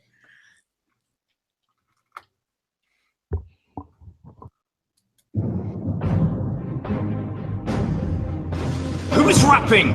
Overkeen. Dragons? I'm not overkeen. I'll dice them like a knife, slicing right through an aubergine. My dragon shout flow is sweeter than a soda stream. You won't believe your eyes. I'm like an overload of dopamine. A broadsword in one hand and a magic spell in the other. I'm the last of the dragonborn. There's no other, my brother, to run for cover. If you've got scales, then I'm on your tail, and I will not fail. Welcome to the 42nd edition of a Skyrim Addict Podcast Roundtable. It's the It's so sad. It's the last one. Yeah. Season 6 finale, everyone. Welcome. Thanks for everyone for joining us. All the people hanging out on YouTube Live. We appreciate the support and the chit chat. It's so good stuff. If you had forgotten, we are the show who compares and contrasts Skyrim experiences through a lively roundtable discussion by playing through the same quest with characters who have been randomly assigned drastically different attributes. Welcome, everyone. Hello. Evening, guys. Hello. Skyrim Special Edition. Tonight, we are joined by our usual crew. Jeremy. Hi, Jeremy. How are you doing tonight? Good. How's everyone doing? Wonderful. Thanks for being here. And Colin. Hi, Colin. I'm feeling good. Great, Thank great. you. Glad to have you here. And Michael. Hello, Michael. Hello. How's it going? Pat. Hi, Pat. Hey. How we doing? Victor. Howdy. And we will be going through the quests this evening that will finish the main quest of the dragon one. I guess there technically are two main quests in Skyrim, being the Civil War and the dragon, but I always consider the dragon one to be the actual real main quest. Am I biased in that? Do you guys put the same weight in the Civil War as you do the dragons? No, I think it is the main quest. Yeah, I definitely agree. So this will bring conclusion to the main quest of Skyrim Special Edition. It's been wonderful to revisit the game through the lens of being re-released with some new graphics, with some patches to stuff. Evidently, things are supposed to be working better and everything. The experience in general, we'll get into, especially as we talk about the quest. they did a beautiful job, and I it's been a lot of fun coming back to the game and revisiting through some different angles, new. I don't know. It was just a smoother experience in general. I got a lot less glitching and crashing and stuff. So it was experience that I really enjoyed going through. So if you'd like to get into our character introductions, how we started out, where we thought our characters would go, where they ended up, and sort of our differences between how we would normally play the game and what the roundtable is forcing us out of our comfort zone, go ahead and refer back to our previous episode, episode 12, and you will hear a lot of our character introductions. So this episode, however, we will go ahead and cover the last 3 quests of the main story there, World Eaters, Eyrie, Sovngarde, and Dragon Slayer. So as a healer, it is restoration was one of my assigned schools. As a healer, I had a wonderful time playing the game. Everyone loves to give me a hard time about how I will unashamedly just remove people from their lives and never let them return. Loved ones. They never see their loved ones ever again. But I do love to collect followers in games. That is one of my favorite things to do. So I thought through the restoration school, it'd be fun just to have as big of a warring party as possible. Just bring everyone along. And so I would get quest followers. I would get normal followers. I would get Serana from Dawnguard and whoever I could find. I would bring them along and just heal them as they fought, and use heal other with through the Apocalypse mod would allow me to do damage to enemies. So it's a very fun way to play. Never played that style before. Lots of fun. But when you get into these quests, some of them take away your followers, and that made me super weak. So I had lots of trouble with a lot of these quests, but we might as well go ahead and start launching right into them. Jeremy, of course, did not get to this point because his character died long ago. R.I.P. Nadsler. But maybe Pat, would you like to describe to us just first of all where we left off, since we haven't talked about questing in a while? Where were we before we get into World Eaters, Eyrie, and what is So I think we had just we had Odaving, subject to proctological exams like Bar and Gar up on the porch in Whiterun. So I think you had that was a key thing, is to stop subjecting him to the indignity of being examined by Berengar. Maybe once you reach a certain age, Pat, you need to have it done regularly. Odaving has to turn his head and cough. That's right. Yep. And then we also had to do the season unending if you hadn't done Civil War, which I think about half of us had done. And then you had to make a decision about whether you're going to bother Parthenax or not. A couple of us did the shameful deed and squished the old worm, and I think most of us just ignored the stupid blades. Squish the old worm. Well, he was a treacherous old thing. You couldn't be trusted anyway. So I think at that point, once all that business is done, you just, when you're ready to go, you just hop on Odaving, and as you said, he doesn't trot along any of your followers, so it's just you and a big old dragon flying off to the Skuldafn, right? Did you play around with Odaving at all with his? What is his shout? Is it Call Dragon? Is it something that simple? Summon Dragon or Call Dragon, I think. Call Dragon, yeah. And it's Odaving. Before going to Skuldafn, is it possible? Well, I mean, as soon as you let him go, he takes you straight there, right? I don't think there's any choice in the matter. It must be when you get back that you can still use Odaving. Okay. Yes. Sorry. Anyone here on the show, please feel free to jump in at any time if you have anything you'd like to add to Pat's adventure here. But sorry I interrupted, Pat. No. I thought Skuldafn. I wasn't expecting it to be just kind of a dungeon crawl sort of thing. I mean, it was a good one. I liked it. It's fun. Nice. The Draugr, the Death Lords, and the level I was playing through, they were all Death Lords. Death Lords and relatively high level Draugr. So it's always fun. Sneaky arching against Draugr is a lot of fun. So I was actually expecting it to be somehow more almost more like Sovngarde, I guess. I guess no, Skuldafn it's in the regular world, but it's just inaccessible, right? Mm-hmm. It's Well, just it's sort of Alduin's right?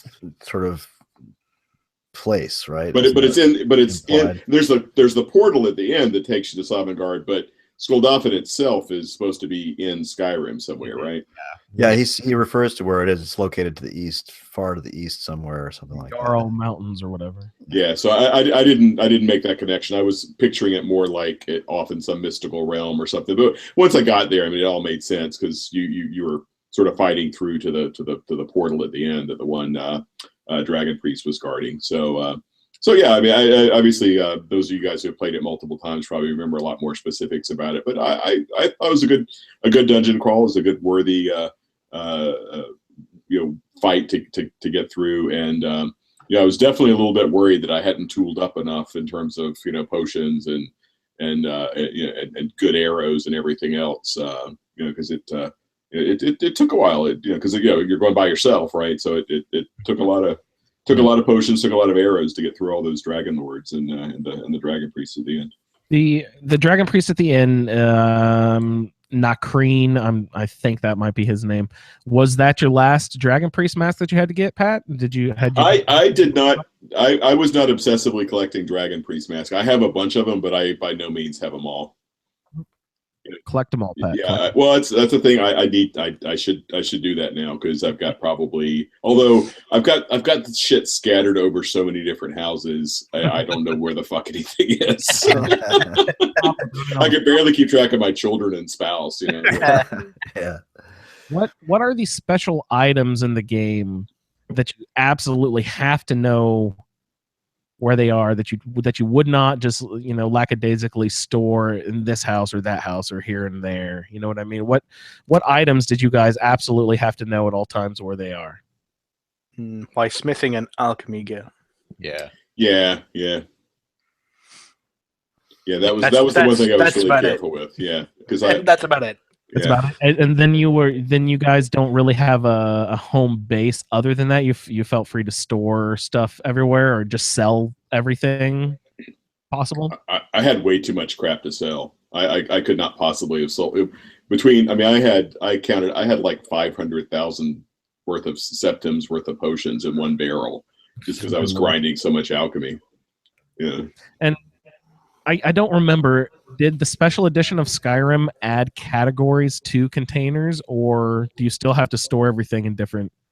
Because I still, out of habit, just stored everything in different containers. But one of the advances that I thought was great about Fallout is that container you could categorize to filter through by type. Can you do that in the special edition of Skyrim? Did they add it?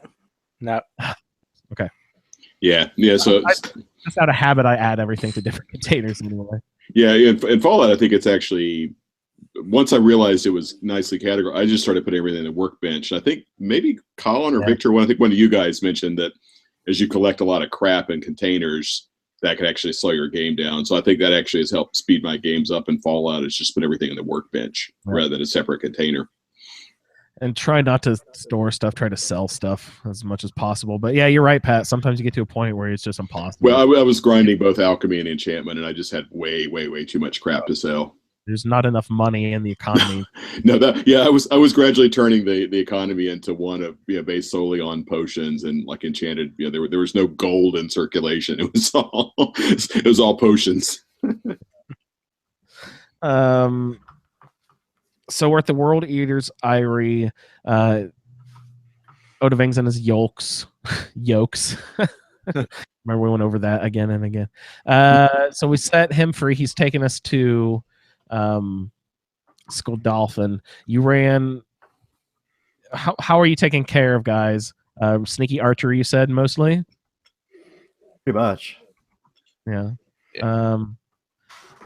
Michael, what are you doing through Skuldafn? I used I didn't sneak really much at all. I mean, I snuck some, but not an excessive amount. It's kind of hard to sneak because everyone's sort of perched above you as you approach. If you're really high sneak level, well, I had invisibility and other stuff as well. Okay, But, before you go into the temple itself, it's hard to sneak out there because They do tend to see you outside because they have a high vantage point. But There's at least one, if not two, leveled dragons right when you show up, right? well, there's one, and then there's two perched up top. Up top. Okay, yeah. But No, there's two you fight. One you get in attacks you straight away, yeah, and then when you get in closer, another one attacks you by the oh, you're right. There's 4 total. south. And then there's 2 up by the dragon priest, but they won't attack you. Yeah, unless you attack them. Yeah, they just sit there and laugh. Also, it's really hard to sneak if you have a giant glowing ball of light surrounding you. But you do look awesome. That's right. Yeah. All joking aside, that does alert them, I'm assuming, Colin? It Yep. does. Yeah. Charging in there, blasting Vampire's Bane at them from the other side, which is an exploding ball of light. So you're a giant ball of light. You're using balls of exploding light. Yeah, they kind of know you're there. When you uploaded your video a little while ago, Colin, you had the big ball of light around you, and it looked like you were casting a ward to prevent the dragon priest from throwing magic your direction. But it also looked like you were casting something towards him that was like a pulsating, like a vroom, vroom. That's the Apocalypse added master level spell for restoration. There's a couple in there, but that one was Meridia's Wrath. Oh, nice. And it's a massive spell. Literally, it comes out, as you said, as those pulses flying across, and you can actually do it dual wield. But I could only single cast it because I needed to keep the ward up because they had like really badass shouts, and obviously the dragon priest had like Thunderstrike. I think he had, which hurts like the Dickens. So yeah, you gotta keep your ward up. Yeah. So. But yeah, Meridia's Wrath is one of the master level spells where you dual cast it, and once you cast it, then it equips a special spell, a different spell. So you cast Meridia's Wrath, and then it equips a different spell, and that different spell, which I can't remember the name of, my apologies. Check the mod page; it'll be there. And then you cast that spell, and it lasts. If you single cast it, it lasts for 30 seconds. If you dual cast it, it lasts for a minute. And it literally, it wipes undead. The only things that are really tough enough are the Droga Death Lords. And they'll take a good, you'll have to do a good minute-long stream of that damage to be able to kill them. Whereas if it's was it a Droga or a Restless Droga, it'll wipe them in about 2-3 seconds. Oh, that's very interesting. I have a similar experience that we'll get into a little bit when I talk about my Skull Dolphin a little bit. Victor, what are you getting into when you show up here? Well, mostly archery, and I have my Conjured Hearn, who's also an archer. So we pretty much sort of leapfrogged our way up through the outer areas of Skull Dolphin.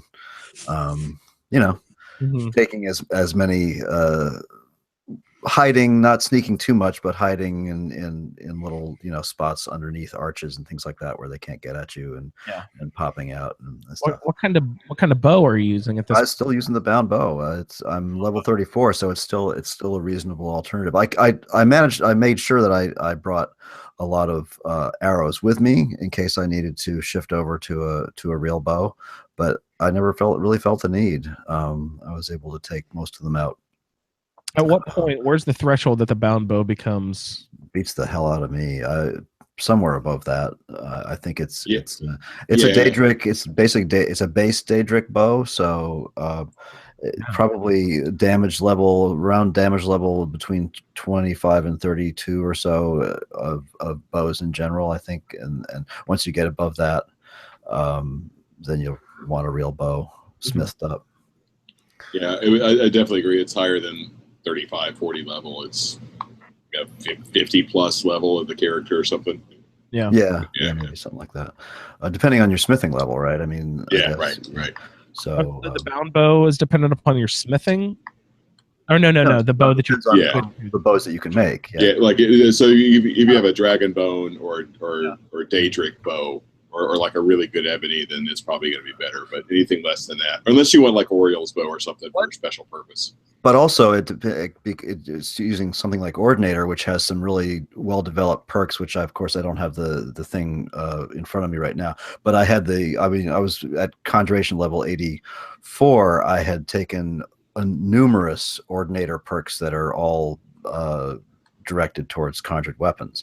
So it's fairly powerful bow when you take all those perks.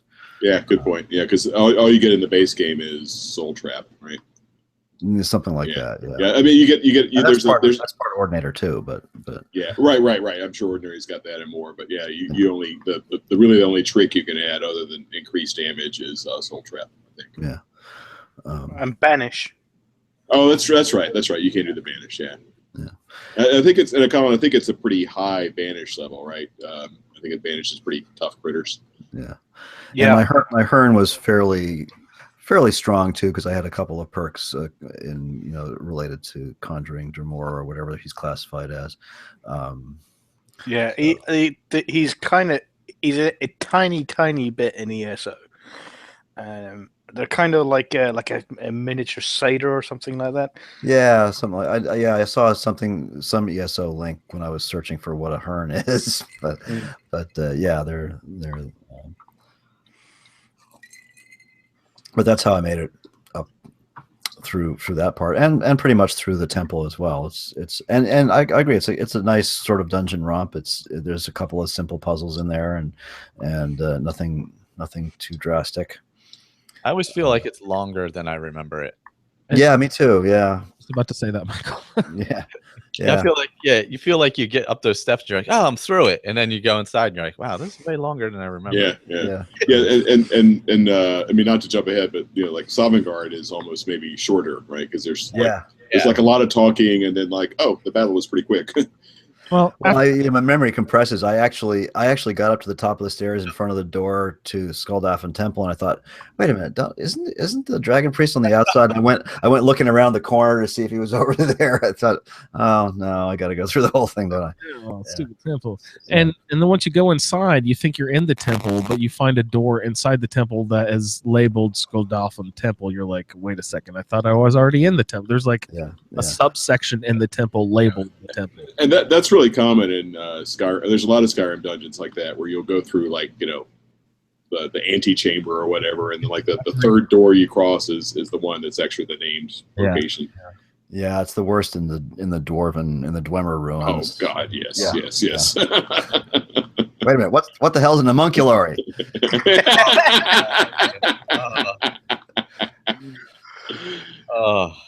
That classic education not working for you now, every time. Yeah, really. All you have to do is play enough D&D and you'll pick it up. Yeah. It's a fucking made up word. No, it's not. That's right. It was made up in the 11th century. Technically, all words are made up. Yeah, that's exactly my point. Yeah, well, they're dead, so who's laughing now? Yeah. Pretty sure they're dead. I would hope. Jeez. Or we'd have other problems on our hands. Yeah. Michael, we had briefly talked about your getting up the steps there. Was there, I think I also cut you off there. Was there I used a mix of archery and runes and conjuration. Never used runes. Did you enjoy your rune playthrough? Very much, yeah. Ordinator made it much more usable, I guess you could say. Much more functional anyway. So there's that. But yeah, no, it's interesting. I took the perk that did slow damage over time as opposed to immediate damage, and that can be problematic when you're going through the temple there. But like, get off my heels.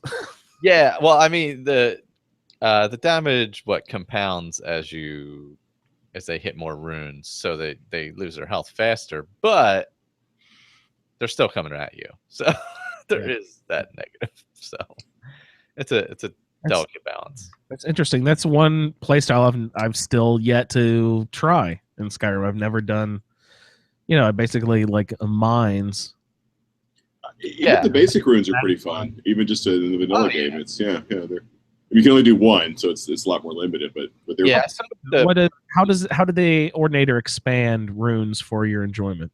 You can just it just expands how many you can use at once, things like that. So it makes it more viable. 5 or 7 or so. Yeah. Whereas opposed to it's based on how much magic that you have, I think. But okay, yeah, that makes sense. Yeah. As opposed to the vanilla game, I think you can do 2 at once is the most, right? If I'm not mistaken. You probably have to pick a perk to do that, right? Yeah. And then you get the greater distance as well with the perk. That's the other thing. The vanilla game is just one. Are you sure? You can double cast it, but I'm pretty sure it's just one. Huh. Now maybe you can do a lightning and a fire both or something, but I would use fire runes to smoke out draugrs. They were still in their coffins, or still sleeping. Oh, that's what it's great for. Yeah. Great for that. Yeah. So okay, tell me how to do that. What do you do when they're you just sneak up to a sleeping draugr and before they wake up, you could actually do it while they're in there, like you're getting out of the coffin or getting out of the alcove animation. You just lay a rune right on their coffin or right on their alcove or whatever, and it'll. I don't know if it's always an insta kill, but I never saw it fail. And it gets them, but so it's basically sneaky destruction. Incredible. Very nice. Don't stand too close. Yeah, that's right. Well, can you set off your own runes? Can you explode yourself? You don't, but if somebody else sets it off while you're in the blast radius, they'll damage you. Yes, they will. Oh, wow. Interesting. So that could be a pain in the ass. I'd blow myself up more times than hurt other people, I guarantee you. Maybe that's something I'll revisit next time. Just ask Arthur. Just ask who? Arthur. Arthur blowing up limbs. Mm-hmm. Hold his head. So when I showed up to Sovngarde, not Sovngarde, sorry, Skoldalfin, it was brutal from the get-go. I was like, oh no, where is everyone? Everyone left me behind. And I had almost no worthwhile attack methods. I had a little bit of one-handed, but the most damage I had was an orcish mace. And it wasn't doing a ton of damage. It had the fiery soul trap enchantment on it, so it had a little bit of extra fire damage, but it still wasn't enough to blast Draugr Death Lords in the face. I had some of the lower level too. There were some scourges who were they had bows and arrows and they were hopping around. Those I didn't have as much trouble with. I could whack those a few times with my orcish mace and do some damage to them. But even a no-named base level, just level 0 dragon was very problematic to me. Like this whole game, I had no trouble with dragons because I could sick like 4 or 5 people on them at once, and I could lay back and toss my restoration spells at people. I can never tell if the restoration spells ever did damage to dragons. I don't think they did. I think they would resist all that sort of stuff anyhow. But it was just, I would hide under that bridge and I would run back and forth and I would be healing myself with one hand, just constantly throwing, healing with one hand and trying, I would do like a dragon rent to try to make it land. And then I would run over to it, try to whack it a few times with an orcish mace, which wouldn't do all that much damage to it. Then it would up and fly away, blast me with fire, and it would take about 90% of my health away, then have to run under the damn bridge again and use healing and just sort of hide and wait for everything to calm down. That takes like a full 30, 45 seconds. Then you run back out again and you go over this loop over and over and over again until I just kept dying and dying and dying. And I was like, oh, fuck this. This sucks. So I went and I complained to you guys. I was like, somebody help. Give me a suggestion. What can I do? They took away my warring party, and as a healer, that leaves me pretty naked out there. And so Victor said, oh, wait, you can try this. What was it called, Victor? It wasn't Necromage, but it was something like that. It's Necroplague, I believe is the name of the spell. Yeah. Necroplague. But in the Apocalypse tree for for the restoration school. There was, because the heal other was not doing any damage.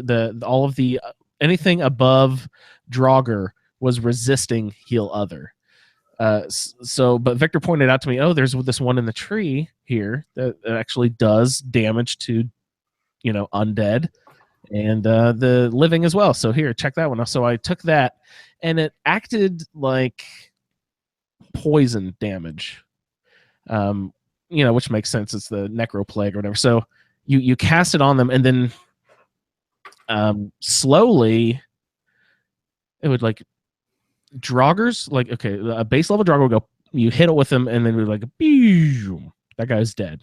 A little slightly higher level would be like,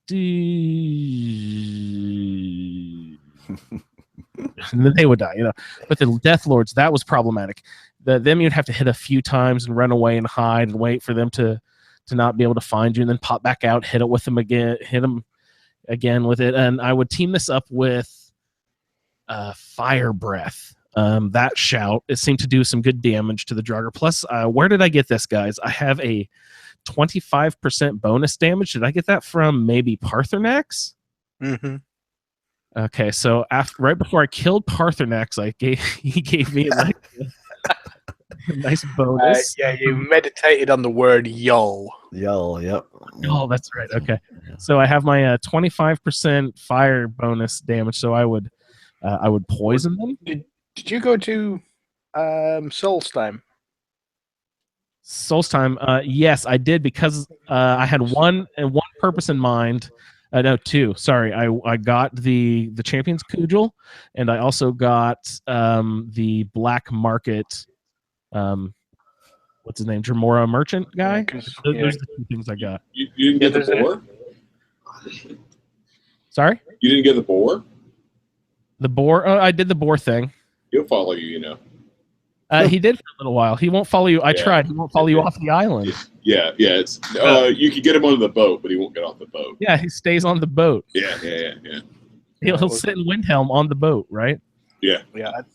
I think there's a black book that adds damage to your shouts as well. Your Fusroda, your fire, and something else. So it could have been that. That was my other consideration, Colin. I was thinking, was it one of the black books? But I didn't do a ton over there, so I don't know which black books I actually hit. But I know definitely it was the Black Market. I always try to get that thing just so I don't have to be constantly running into towns to sell stuff. I can just sell it to him. But, so anyway, I was having lots of trouble, so I just complained to you guys. You guys gave me some good advice, and I came back and was eventually able to work my way through, very slowly work my way through the Skull Dolphin out the exterior. And the exterior, I know this wasn't slow at all. The exterior, I said, fuck it. I'm putting on my Prefontaine impression and book. Looks good. So I ran as fast as I could all the way up, and I got hit a couple times, but I was also throwing up healing at the same time as I was running as fast as I could, and I actually made it all the way up to the temple doors there from your first exterior scene, and I got in the thing, and I thought, yes, I'm safe. Holy shit, yeah, I made it. And the screen loads, and standing around me are 6 Draugr. Wham, wham, wham, wham, wham, I'm dead, and just a few strikes. And then it just so happens it keeps reloading, and I'm like, okay, what am I going to do? Am I going to reload it where I'm back at the bottom and run all the way up the steps again? Because I can make it, but do I want those guys following me in the temple? Okay, so let's try to see if we can find a way to deal with these guys as they're standing in front of me right here. So with 6 Draugr Death Lords standing in front of me, I just start taking off, and I book all the way up to the interior to that first puzzle room where you've got a few statues that you can flip around. And so I'm running around there and engaging all those guys. I was like, oh wait, there's a couple of lower level Draugrs in here. It's not all Death Lords. There was like 2 or 3 Death Lords maybe instead of the 6 that I was dealing with down in the lower level of the front room. So I ran around and engaged those guys and made them chase me a little bit. I was casting a Flame Atronach to try to draw attention away from me every once in a while and everything. So that worked. And when I died in there a few times, but reloaded and kept trying this, I went back down to the front level eventually, and I saw those guys leaving. I was like, oh my God, They're leaving. They just like got bored from standing there. They wouldn't follow me deeper into the dungeon. They were just staying in that front room. And so the sixth guy, they turned and left. And I was like, oh, sweet. So I got a save right there as they were like, right as they left. So I was hidden. They were gone. So, oh, sweet. Okay, here's a safe spot. And then I was able to slowly just take everyone out one by one with the necro plague, poisoning them, hiding, poison, hide, fire breath, hide. This is very out of my realm. If you know me, I'm heavy armor, two-handed, right in the face sort of stuff. So it was very different style to play this, but it was, thank you so much for the suggestion of the necro plague. Because it really did damage to the undead that were resisting my heal other that I'd been using up to that point. And if I hadn't gotten that, I was frustrated to the point where I was just going to be like, fuck it. I'm not going to like this character lost. The healers can't make it past this point. But thank you for the nice suggestion, and that actually made me be able to get through there. After you get through the temple, though, there's one more exterior section, right, with another round of death lords, and there's dragons perched up there, and there's the dragon priest. That one I did the same theory as before my exterior, so I just ran as fast as I could and then hit that platform of stairs and did my best belly flop impression right into the realm of not, what's it called, not Dolphin, the Sovngarde. Sovngarde, yeah. I belly flopped into Sovngarde and didn't even look at the dragon priest. He didn't even have time. I sneaked back past him before. It's possible to do. Yeah. Oh, yeah. He didn't even have time to fire a shot off. I was just running by everyone saying, fuck you. Yeah, I've used. That's how I got it. It was fun. Yeah, I thought I was a goner. I really had never been to that point in this game where I was just like, there's literally nothing I can do. I'm not powerful enough to take on any of these enemies. I have gotten myself into a pickle by increasing on one school only, and then when that one tool disappears, I literally have nothing to fight with. So I thought I was screwed, but I was glad for your guys' help, Victor, in pointing that out to me. That was awesome. Cool. Anybody else have anything before we get into Sovngarde? Yeah, I was just, when I got up to the dragon priest, he was really low on health. Did anybody else have that? No. Yeah, I wonder who he's fighting. In the past, yeah. Yeah, that's what I remember. I think it was you, Michael. I'm pretty sure. We're saying previously that you got up there, and once you got there, he was down to like a third health. I wonder if he battles when the dragons fly by. When you're when you're battling those other dragons, I wonder if he, comes across them in some way. It's possible, because when I got up there, one of the dragons that I had killed at the very beginning, his body was there. Yeah, I mean, he may. The two up there don't attack him, but the other two may. Yeah. Yeah, I'm not sure. That would make sense, though, because there's really nothing else up there that would do that kind of damage to him. Would Odoving have given him a kick in on his way out? Nah. He kind of just flies off. Direction. He's like, all right, I'll see you. He's got no. That's not his monkey, not his circus, right? Actually, I'm glad you guys brought that up, because that was one thing that I tried a couple of times when I have no other options. What the fuck do I do? Oh wait, here's Call Dragon. Odoving, will you come to my rescue and kill the dragon in the sky? No. That's right. He was like, yeah, he showed up. He came back, but he didn't do anything. He just kind of flew around. It's like, hey, wow. Later. Cool. So we should move on then. And Colin, why don't you go ahead and Hello, Skyrim Roundtable, Ray here oh, shit. with the ongoing tale. Ray joined us. My bad. I bumped something there. All right. Colin, why don't you? That's very professional. Gary is fired. Oh man. Like Gary. So I don't get into Sovngarde here. Colin, why don't you guide us into the heavenly afterlife? Sorry, yeah, I was. You get into Sovngarde. You get there, and there's really good music, it kind of shifts. So you step through the portal, you get to the opposite side, and the sky is kind of weirdy, sort of like, swirling, portal-y type looking thing. And there's loads of mist everywhere, and you can see shores hauled off in the distance over the rise because it stands really tall. And as you're walking down, you notice that there's this like really weird mist everywhere. So either you just walk through it, or you can use the clear skies shout to clear it as you're walking along. And as you walk along, you come across a Stormcloak soldier saying that you shouldn't go any further because the mist will get you, and whatchamacallit, Alduin, the World Eater, is in there, and he'll eat your soul, and blah blah blah. And you talk to him a little bit and say that you might be able to get him to the other side if he follows you, but I think it must be bugged because I've never been able to get him to the other side.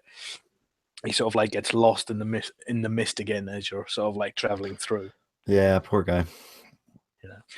So you're going through, and then you can meet other warriors who have fell in battle, and they're also trapped in the mist, and they can't get to Shore's Hall because I think they call it a soul snare. I think maybe, and that's what that mist is. It's Alduin's soul snare that's labeled outside the halls, and they can't get through it. So he's feeding on the souls that when they die, they're supposed to go to Sovngarde, and they get there and they can't get past of it because Alduin's eaten all the souls. So if, depending on what you've done in the game, I came across Codlac Whitemane, and I came across Ulfric Stormcloak, and then what's his name, Galmar. And you also, which gives us a little clue to what we were discussing last time about the timeline of when Alduin arrived, is that you meet Torrig, King Torrig. He's inside the mist. Yeah, that's right. So Alduin must have arrived before you get to Helgen, because when he died is when whatchamacallit, I forgot his name now. Jarl of Windhelm. What's his name? What's his fucking name? Ulfric.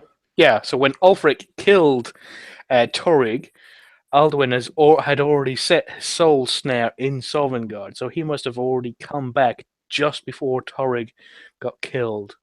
And that's why he's trapped in the mist. But he doesn't start that until after you've defeated him at the throat of the world, presumably, correct? He doesn't go to Sovngarde until after that. Well, no, he got his ass kicked by the ancient Nords, so he could have gone there. So you're saying, oh, okay. So you're saying that he goes to Sovngarde before he comes back to Tamriel, or he arrives back in Tamriel. Yeah, he arrives back at Tamriel, and he's like, "What the fuck is going on?" Like, I noticed that spell. The Elder Scrolls done something. Where's all my dragon friends? They're all fucked off. They're all dead. There's dragon mounds everywhere. And he was like, "Well, fuck, I gotta get some power." So I'm thinking he goes back to Skuldafn, where his power is where his last temple was, and he gets there. All his dragon priests are dead.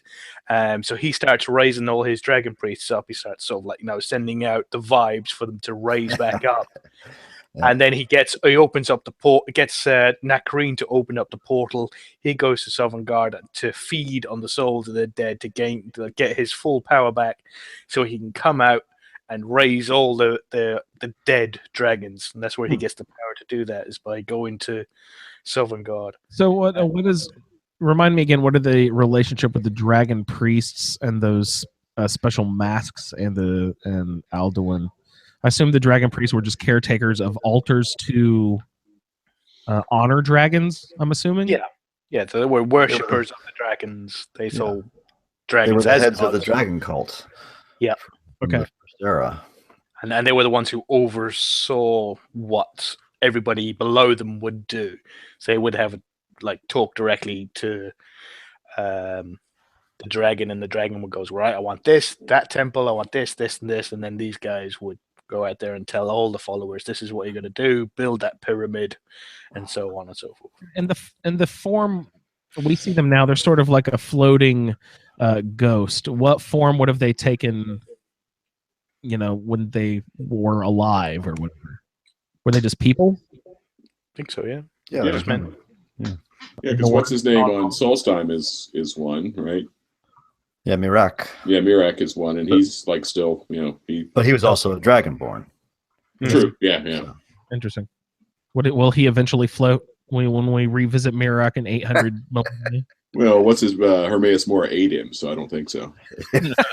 He shoved the sex tentacle up the back of his head. So what? Sorry, where were we in the fog? Did we get into the house yet? No, not yet. So we see Toreg and they're all like, "Oh, my brain's not here," and blah blah blah. We're all gonna get eaten by the worm.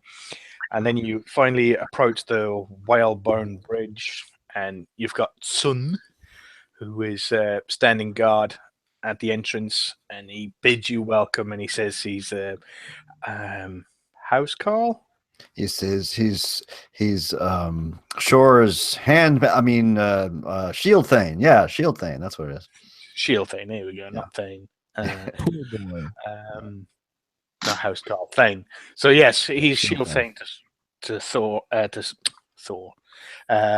Sorry to interrupt. Could someone remind me, lore-wise, who Shore is? Why is Shore important? Yeah. Sure. I don't know. He's just. He had really long braids. No. Because that town Shore Stone is named, I assume, for sure. I just wondered why. Yeah. All right, never mind. Go ahead. He's essentially Lorcan. Do you know who Lorcan was? The vampire guy? No. That's no. Lorcan. So, anyway, go ahead. Sorry, Colin. Go ahead. Yeah. So he says that they were somebody's dryer is going off. They were going to all run out of Shore's Hall and go give Alduin a kicking when he turned up, but Shore told him not to, that something's going on, and they all thought, oh shit, it's going to be the end of the world. Shore's going to let Alduin eat the world and it's all going to be over. And then you show up. And then he says, oh, well, you're still living. And he goes, I can't let you into the hall. What right do you claim entry? And depending on what you've done in the game, if you've done nothing but the main quest, you've sort of like sped through it, you can say, by right of destiny, I'm the Dragonborn, let me in. You could say, by right of warrior, or by honor, I'm the leader of the companions. I can't remember what it was. Or you can say, by right of cleverness, I'm a member of the leader of the Mages Guild. And then there's another one for the Thieves Guild as well, I think. Yeah. And the Dark Brotherhood. I assume each of them have their own. But that's cool. I like how they did that. So whatever you claim to be, wherever your character is supposed to be coming from, that's what you sort of like do. So if you're like a companions guy and you've gone through the brains, you don't use magic, that sort of stuff. Had you done all of the 4 factions, Colin? No, I just done 2 of them, but she wasn't really Mages Guildish, but she was brought in as outsourcing by the college. She was brought in for her speciality in restoration magic, and then after she was there for a while, they showed her some master level spells. But she was there mainly as sort of like a third party representative to come in and show them all how wards and healing magic works out in dungeons, real world application type stuff. It's all in her journal. So anyway, but yeah, she on her LinkedIn profile. Yeah. Yes. So it's well run in her remit. So whatever. She had companions and Mages Guild. But she said companions. She had Dragonborn, companions, and Mages Guild, but she said companions one. Anybody else know what they chose? I did the guild mages. Guild. Yeah, I think that's what I did too. Yeah, I chose both because after I chose companions, he boosted right down me back out my ass and killed me. I said, "Oh yeah, companion. Let's double check that right now." I'd forgotten.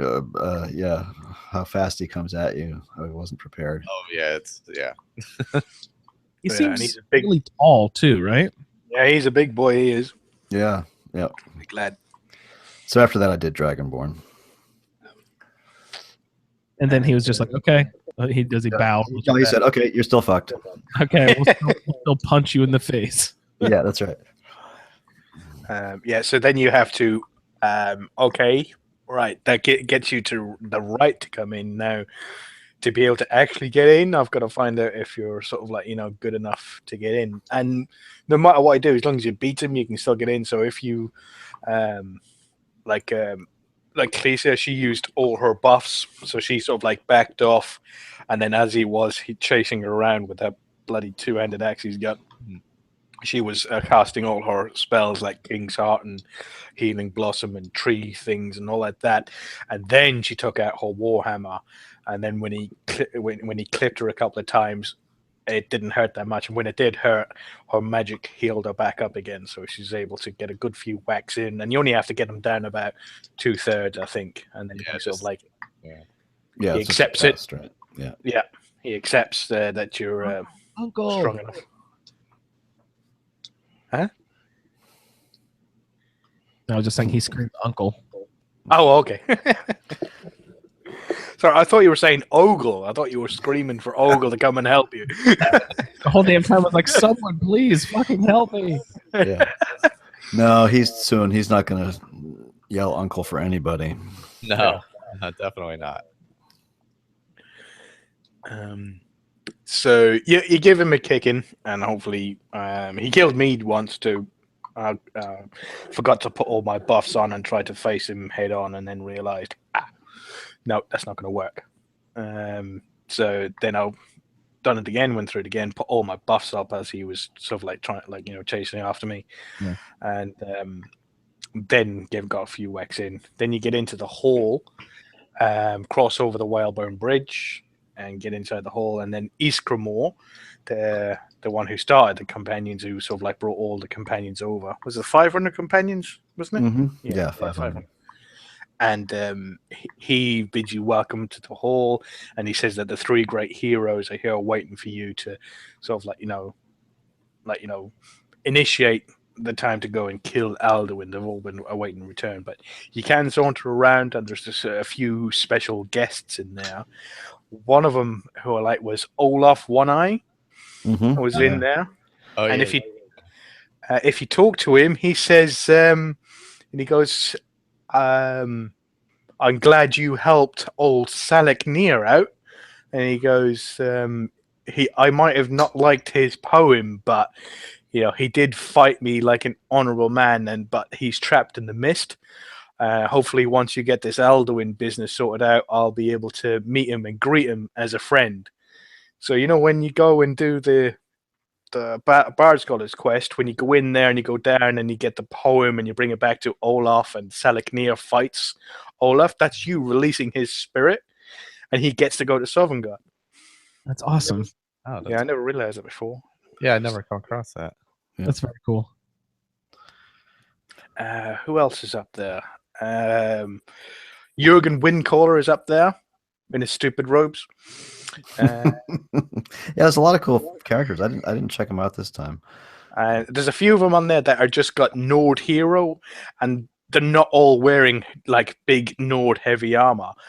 There's some that I might wear. There's a couple of them who are walking around with Archmage robes from the the College of Winterhold, which I thought was pretty cool. That's a little odd, but yeah. That doesn't mean just because they're magic users doesn't mean that they weren't Nord heroes and they don't belong in Sovngarde. No, I didn't say that. It's just the Nords, aren't well known for their magic. Nowadays. But, yeah. I do have to say how profoundly, with the first time I went to Sovngarde, how profoundly disappointed I was that Isgramor, this great hero, this wonderful, amazing character, was voiced by the guy with the bad Nordic accent. It's really annoying. I know it seems trivial, but what's that? I said it wasn't the Farengar guy, at least, was it? No, not the Farengar guy, thank goodness. No, it's Balgroof's brother. Should have been Balgroof, the guy who did Balgroof or something. Yeah. Balgroof is good. Yeah, he's a good voice actor. But yeah.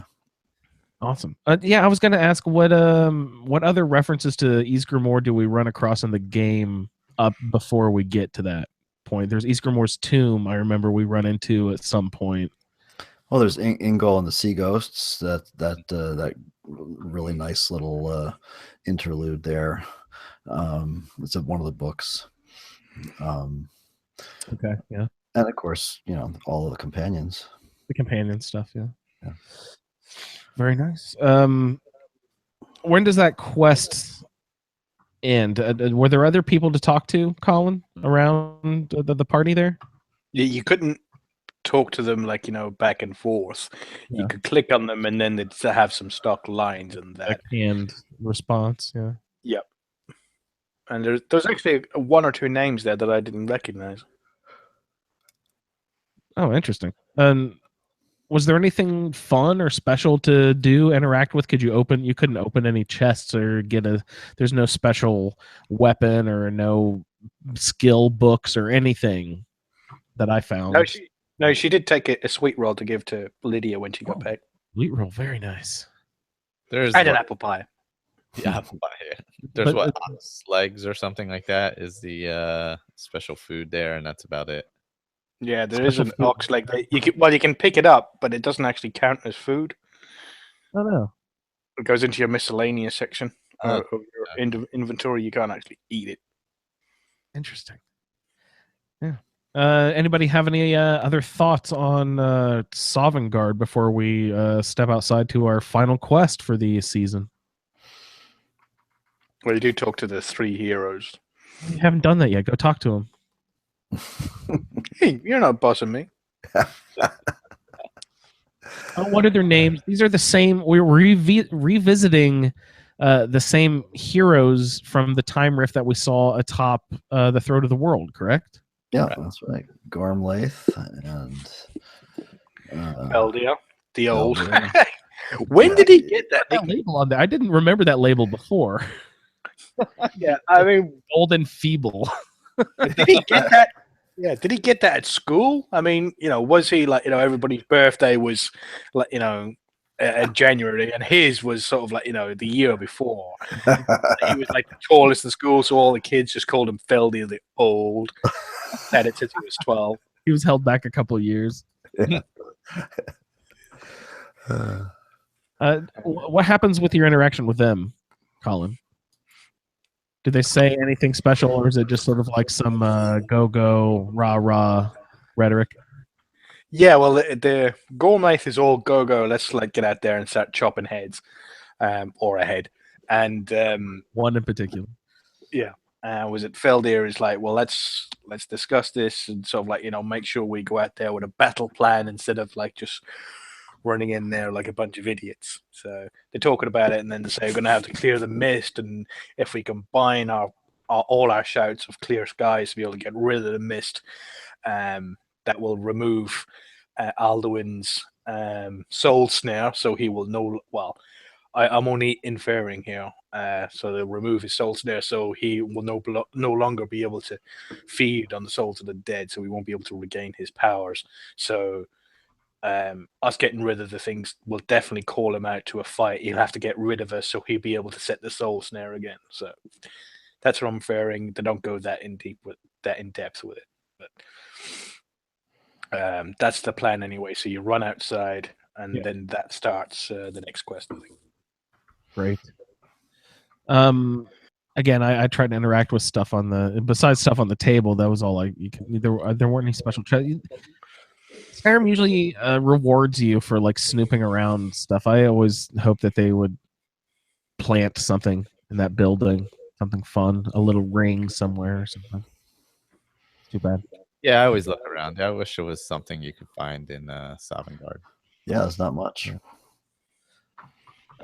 Actually, there's a wall. There's a word wall that I approached, and I was like, "Holy shit! Is there a word wall here that I missed before?" And I get this awesome word in Sovngarde, and then I got my hopes all up. I was like, "Sweet, here we go. Let's go absorb the." Oh, shit! Yeah, The wall's it's got a rock in front of it. Yeah. crumbled and broken and falling. Yeah. I don't get anything from here. That sucks. No. All right, so let's go outside and let's go dragon slaying, fellas. Totally. Victor, would you like to tell us about your adventure outdoors? Oh, sure. Well, once you gather the three heroes, y'all run out and dash across the bridge, and you get out there on the field of battle and gather your voices, and you as the Dragonborn have to shout first, and then they shout. You all shout "Clear skies" to clear the mist, and once and twice and 3 times, and eventually, as you weaken Alduin slowly, the last shout clears the mist completely, and he appears. And then, of course, Dragonrand is what you need, obviously, and then it's just a pretty prolonged and good battle. I used a lot of, once you get him down, if you can stay close enough, you just keep shouting Dragonrend and keep him on the ground and just whittle away at it. And for once, I mean, your NPCs do damage. I mean, everybody seems, I don't know if this is true or not, but everybody seems somewhat equal in the fight, I think.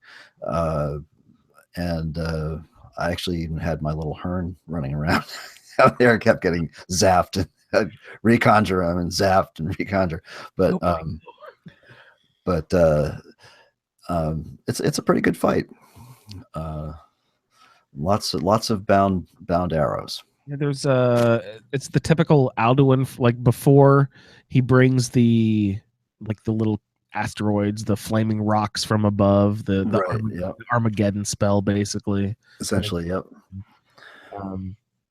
So I kept getting pelted by those damn things, and I love that the recycle period for the shout time of Dragonrend is exactly the same amount of time as it takes for this thing to wear off. So he can never take off if you time it right. If it's as soon as it wears off, you hit him again immediately. Mm-hmm. He can't take off the ground. I mean, he'll hover a little bit, like he'll pretend to start going the next round, but he'll never get off the ground if you keep hitting him like that. And having the 3 Nord champions or heroes or whatever the guys are called, it was like a little slice of pie, guys. It was like taking me back home to the way I used to fight back in normal Skyrim on the real world. But I just basically kept blasting him, and the timing is perfect. If you keep him on the ground, I was tossing my little poison spell, my necroplague, at him, but I could not tell if that was actually having an effect on him or not, because his health was draining pretty, at a slow but steady rate as the 3 champions were up in his face doing their damage. And I was 40, 50 yards away doing my normal sort of like healing attacks. Not healing, but just keeping him on the ground is basically all I was doing with the Dragonrend. Colin, were you about to say something there? Yeah, well, in my fight, I always like to bring Durnavir on. So once I got Alduin down low enough. Yeah, I saw him in your video. I was just actually over there looking at him. Yeah. So once I got Alduin low enough that he couldn't take off anymore, I switched from Dragonrend to summon Durnavir, and I kind of put in a good word with him with Sun. Maybe they can do something, with the ideal masters, sort of like, give them a bit of a kick and say, like, this guy's all right. He helped us with the World Eater, sort of like, to free him from the Soul Cairn. So, yeah. But, Yeah, he helped me out in the battle, and sort of like it got all intense. smart. There's a little shout or scream right at the very start of the film where somebody screams Alduin something, and I don't know whether it's Alduin himself screaming it, saying like, "I'm Alduin, you can't kill me," or it's actually Durnavir screaming it, Alduin, blah blah blah, as in he knows who he's attacking and he's sort of like calling him out. That'd be cool. Yeah, I was hoping it would be that he was calling him out. It's really smart to bring out Durnavir. Can you, if you have the multiple summoned items at once per, can you summon? Can you do the Call Dragon Shout and summon Durnavir at the same time, or are there loops too long where you can't do two shouts and have them out at the same time? Yeah, you gotta have them out because they're both like 300 seconds. Seconds or whatever. Yes.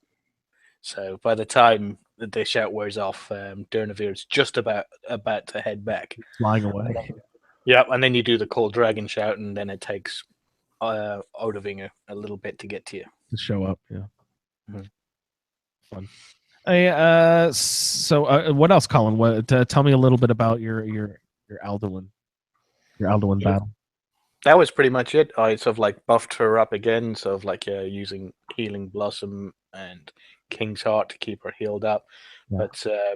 But he was using like 3 different shouts. He was using the Apocalypse Shout, Frost Shout, and Fire Shout. She's got a good fire resistance going, but she's a little low on frost resistance with the way her enchanting, because you can't put magic resistance on, something on boots, I think, because she has magic resistance instead of like a certain elemental resistance, and she can't put that on boots, which was really annoying. Oh no! So she's a little susceptible to frost magic, and once he used the frost spell, he nearly killed it. I assume Alduin's does all 3 types of damage. What sort of damage does Alduin's actually do? I don't understand the question. Like his fire breath. Yeah, there's frost dragons. There's fire dragons. What sort of breath damage does Alduin actually do? He does a fire breath and frost breath. And frost breath. Yeah. There's no electrical dragon, is there? No, honestly, you get mods. Yeah, if you get the I've got to go on. There's a mod for dragons. Yeah, on PC. It brings out a shock dragon. Yes, it does. Oh, that's pretty cool. I have to look into that. Let's adventure on with Pat. Could you pipe in a little bit about your Alduin adventure, or anything in the castle remarkable happen before you? No, I think you guys hit on everything for me. I was playing on just adept, so the battle was probably a little easier for me than it was for you guys playing on tougher levels. I saw Kodlak, and I forget who I saw. I saw a couple of the people that are in Sovngarde, but nothing notable that you guys didn't already hit on. So for me it was I think I mentioned it actually maybe in the last show, is that it was almost not exactly climactic, but it was very short compared to like the Soldathan fight and everything else. It was, or the I almost called him the Dark Knight. What's the the black? What's the fucking called? I just totally blanked on his name. Ebony Warrior. Ebony Warrior. There you go. Yeah, that's more of an epic battle for an end boss. Yeah. Turns out to be. Well, actually, I wonder that would actually be really good for the Ebony Warrior to be in Sovngarde if you happen to do him first. Although that's I don't know. I wonder if that's interesting to think about, because hey, bro. Yeah, we've got unfinished business. Because that's basically he basically is getting you to release him to go to Sovngarde. That's his whole deal. And it's pretty weird for a red god. Yeah, I was going to say he's not really a Nord. Yeah, that's true. I hadn't even thought about that. Yeah. I mean, hey, sort of like Calesia wants to go to Sovngarde because that's where Lydia's going. So Khaleesi's like, yep, no, yeah, I'm going with him. Yep. Tagging along. Yeah. Michael, did you have any fun adventures with Alduin there at the end? I did some of the runes, but they didn't do all that much damage to him. So I kept him on the ground as best I could and shot fireballs at him. Or no, I used ice spikes. I found they worked better actually. I was gonna if Alduin has a particular resistance, fire or frost or anything. I assumed maybe one or the other or both. I didn't know. Yeah, I'm not positive, but I found they were. It just happened to be working better for me, so I went with that. But yeah, I made sure I kept them on the ground as best I could because I think I was playing on legendary at that point, so it wasn't. Oh easy wow! to handle, but I was leveled up high enough where it wasn't terrible either. Was it particularly cold? Were you affected by your mod? No, not in Sovngarde really. Was it cozy and warm in heaven? Yeah, it was pretty good there. That's great. Anything in the castle? Nothing with the. You said you grab some ox leg or something. Yeah, I always grab. What the fuck that's called? Yeah, because there's none anywhere else. So I'm like, I'll just grab. And I always grab one and just keep it. It's fun. You put it on a display back in your. Yeah, home. I stick it in a chest and and then forget about it. Of course. Yeah. And then it clutters. One of the many homes, many. Yes, it's the kids play with it when they come over. When they come out from Markarth, when I see them every 5 years. I see you. Yeah, I'm a good father of the year. I don't spend much time in Sovngarde anymore. Like I used to really try and explore it, but there's nothing really there to find. It's amazing how Skyrim is so good. If you go into any dungeon or any mountainous area, the game really does reward you for looking into nooks and crannies. Like the whole game, it's teaching you.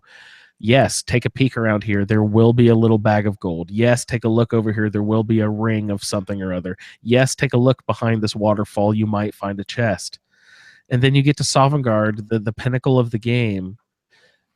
It should just be filled with little Easter eggs and fun little things here and there, hidden treasures. Everything should be everywhere, but there's fucking nothing. All there is a crap load of blue mountain flowers.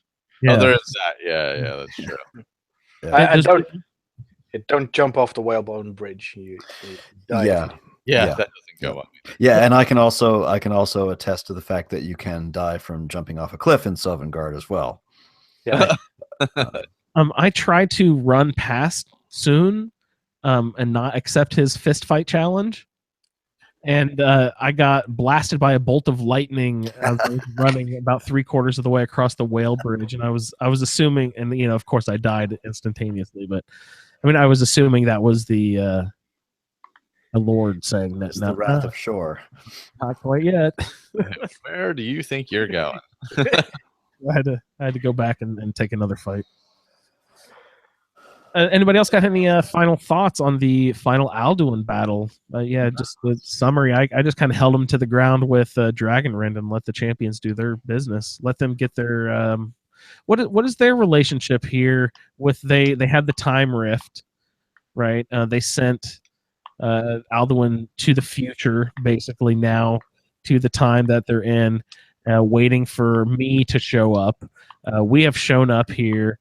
They have the Dragonborn to help them. This is all they're waiting for. They just needed a fourth voice to shout to clear out the valley to take down Alduin. No, I think they needed a Dragonborn. Something about you will help kill Alduin. They were waiting for you. It's for some reason. I mean, you don't absorb his soul, but I think because you are Dragonborn and you're there and you help in the killing, that's what really sort of takes him out. I think that's what that's right. Or either that, or they were just because he's just gone forward in time, so they can't go after him until he finally arrives. But when he does arrive and set his soul snare there, they're told by Shore to wait to stay their hand until something else happens. So obviously they're waiting for you. So the cavalry arrive. Mm-hmm. Here we come on horseback. Great. Any final thoughts, anyone, on our last battle here, Dragon Slayer? You get the shout, don't you? Call of Valor, I believe. Oh yes, that's right. Can anyone describe Call of Valor? You get It's kind of like a bluish greenish hue. No. No. If I Fair enough. I don't know. Is that a game? I'm showing my ignorance here. No. You said describe it. It was kind of bluish green. The shout itself. Yeah. So it brings what? It brings the champions back, Yeah, right? I believe one shout or one word of the shout brings one of them. If you shout 2 words, it brings the second one. If you shout all 3 words, it brings all 3 or the third person out. You can't bring all 3 of them out at once, which would be cool. But it's depending on how many words you shout brings up a different champion. Is that how that works? yeah, you get one of the 3 depending on how long you hold No, it. you use the full shout, and then one of the 3 will show up. Yeah. Oh, I thought I misunderstood then. I read it as if you use the first word, this one will show up. If you use the first and second word, that one will show up. If you use all 3, then the third one. Okay, I misunderstood. But it would be nice if all 3. I mean, actually, I never tried it, but I don't think that's how it goes. Okay, no, I'm totally open to that. So what happens at the end of Skyrim? Like some people debate whether you can beat Skyrim. People, oh, I beat that game. Oh no, there is no end to this game, which is nice. Evidently, in was it Fallout New Vegas? The game used to end, but then they added a DLC that would cause the game to keep continuing. But it was evidently a big deal in Skyrim that after you finish the game, you can just keep right on going on. What happens after you defeat Alduin? I'm summoned right back to the top of the throat of the world. Yes, you go. Yeah, soon sends you back, and there's a bunch of dragons there, and they say a bunch of stuff in dragon lingo, which they don't translate, which is interesting. Usually it's translated, but that's not. And then Parthenax speaks to you. And Well, he might if he were. Yeah. well, yes, of course. If he's still alive, he speaks to you. Maybe Odaving or someone else who you haven't killed yet. Yeah. Well, once if Parthenax is alive, he talks to you and tells you how he's going to. He makes a rather ominous statement. I can't remember exactly the wording about how he's going to show the rest of the dragons his Thuum, which makes you wonder whether you should have spared him after all. That's a good point. Yeah, and then Odaving comes along and lands on top of the throat of the world and makes some disparaging comment about Parthenax, and then tells you you can call him anytime you want. And if he can, he'll show up. Parthenax also does make another statement as well. He says, like when you talk to him, like you say to him, "Oh, I've killed Alduin," and he goes, and then Parthenax says, like, "Oh yeah, I mean, like the one who came first, and blah blah blah. He was this and he was that. Is now no longer a part of the world." And Right. your response is, "Oh, you don't seem to that that happy about it." And his response was like, "Well, no, I mean, I called him brother once. Of course, I knew he was talking about figuratively his brother, not literally his brother." Yeah. But, Yeah, no, that's a good speech, actually. Is Yeah, Parthenax voiced by someone famous? Yes, actually, he is relatively famous in the voiceover world. Mm-hmm. He's done quite a few big things. Can't remember his name. Yeah, but he's is he Luigi or Mario? I forget. He's one of them. Oh wow! Yeah, That's fun. he's done a lot of Nintendo work. That's really cool. Yeah. You pick up tidbits like this listening to other Skyrim shows, everyone.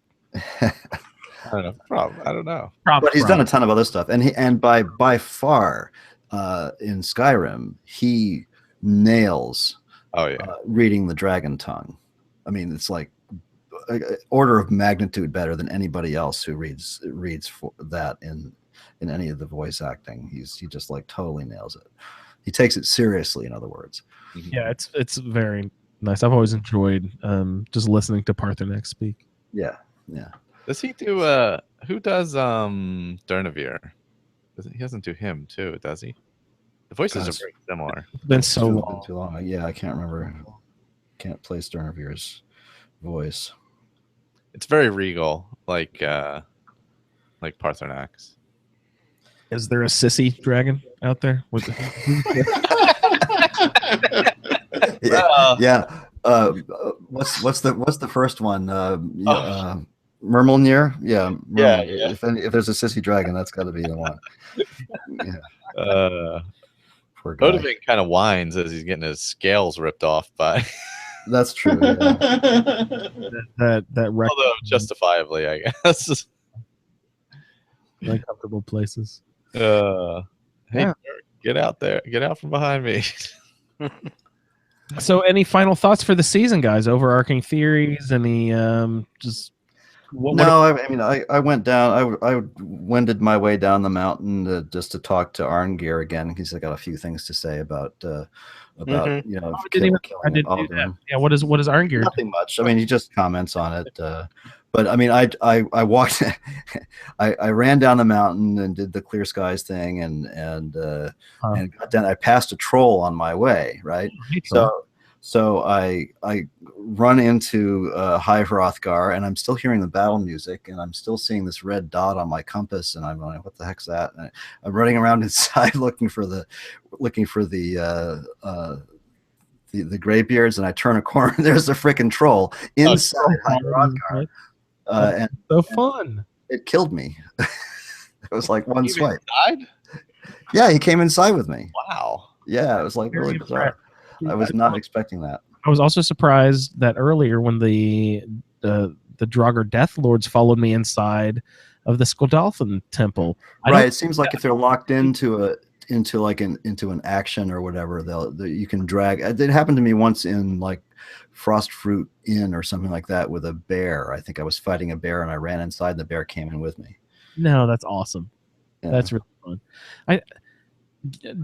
I could be very wrong about this, but I don't think in the vanilla pre-special edition game that they would follow me in. I feel like I'd use that tactic very many times in battle to avoid getting attacked by things. I think that the special edition may have added. No, the bear thing happened to me a long time ago. Okay, yeah. Shoot, because I remember using that battle tactic a lot, like just ducking into a load screen. I guess it depends on what the load screen is or what kind of battle you're in. Yeah. All right, guys, so let's do it. Final thoughts. Yeah, I had a great time. Yeah. A lot of fun. Yeah. Pat, this was your first Skyrim adventure. Closing. Yeah, it was. I appreciate you letting me join in as the newbie. It was Andrew. Thanks for organizing. Really great fun. I thought it was really nice. You're most welcome. I enjoy having you. This unnecessary showering of BS here. So thanks for coming on, Pat. It was nice having you. Do you have any just open thoughts about Skyrim in general? No. Obviously, I think we covered a lot over the course of the season. A lot, obviously a terrific game, very well deserving the praise. And I think Victor covered a few of the kind of maybe less than ideal aspects of SE, but at the same time, there's a lot of positives in terms of the stability of the engine, and the load screens are fast and blah blah blah. So I think it's a very very worthy game, and you clearly see why people are still playing it. 6 years on almost from original release. Yeah. Also, we'll get some thoughts from Ray here real quick before we sign off. But then I'll check back in with you guys if you have any just final thoughts about Skyrim Special Edition before we say goodbye for the season. But let's check in with Ray here for just a couple of minutes. Hello, Skyrim Roundtable. Ray here with the ongoing tale of Cyrodiil Stormorn. So this is a somewhat abbreviated set of quests because Cyrodiil has already completed the Civil War and is unable to do the season end ending. And jumped into the World Eater's Eyrie quest without realizing he couldn't go back, and so had not completed the Parthenax quest. Plus, just a little uneasy killing the old guy. It's been so helpful. So, Alduin's Bane and the Fallen. Returning to the Time Wound with the Elder Scroll, Cyrodiil sees the ancient Nords send Alduin ahead in time and learns the Dragonren shout. Alduin comes back to defeat the Dragonborn, but the hardest part of this fight is actually hitting Alduin with the shout to bring him down. Once on the ground, the Ebony Blade and Volendrum in Lydia's hands, combined with Parthenax's fire, are enough to beat Alduin in about 4 rounds. The battle isn't complete. Alduin is not dead. He flies off, and so Cyrodiil talks to Parthenax to see what had happened. Parthenax suggests that we need to capture and interrogate one of Alduin's allies. To do this, we need to convince Jarl Greymane to let us trap a dragon in Dragon's Reach. It takes a lot of convincing, but he finally comes around. Now, how to actually do it. Cyrodiil decides to see if Esbern has any ideas on the subject. A cart ride to Markarth and a quick walk up to the Skyhaven Temple. Esbern tells Cyrodiil that in order to continue receiving help from the Blades, he must kill Parthenax. He does give him the name of a dragon associated with Alduin, but says that Cyrodiil is not welcome again until his duties are fulfilled. This is not what is most important to him at the time. Alduin's defeat is his primary concern. Back to Whiterun to make preparations. Out on the balcony, a call to the dragon. Dragonren gets him to the ground. Cyrodiil and Lydia beat him into submission, but what? Trying to back into the trap, the dragon cooks him. Time for a new plan. Instead of defeating Odovin, Cyrodiil called, then used Dragonren to make him land on the terrace. From there, he runs through the trap, and the dragon chases him and is trapped. Accepting his fate and acknowledging Dragonborn's power and cunning, he gives Cyrodiil the information on how to find Alduin. The dragon does have one bargaining chip. He tells us that flying is the only way to reach Skuldufin, and that if he is freed, he will fly him there. So ends the Fallen. So currently, Cyrodiil's level 34 and is sporting the Ebony Blade and is now in Skuldufin, not realizing that he couldn't get back to complete any other quests. So it is a tale for another time. Thanks for listening. Thank you so much. Yes. Thanks, Ray, for submitting. Did he say he's stuck in Skuldolphin? Well, That just means he needs to keep going a little bit there. yeah. Nice. Well, sorry, Ray, don't listen. Spoiler warning. Don't listen to this episode, Ray. Spoiler, forget everything you just heard. You know that stuff. Rewind, and erase. Okay, guys, any final thoughts here as we sign off for this final episode of the season? No, it's been wonderful, as always. Good times. Absolutely. Great. I'd like to especially thank all of the guys here in the room who stuck with us throughout the entire season.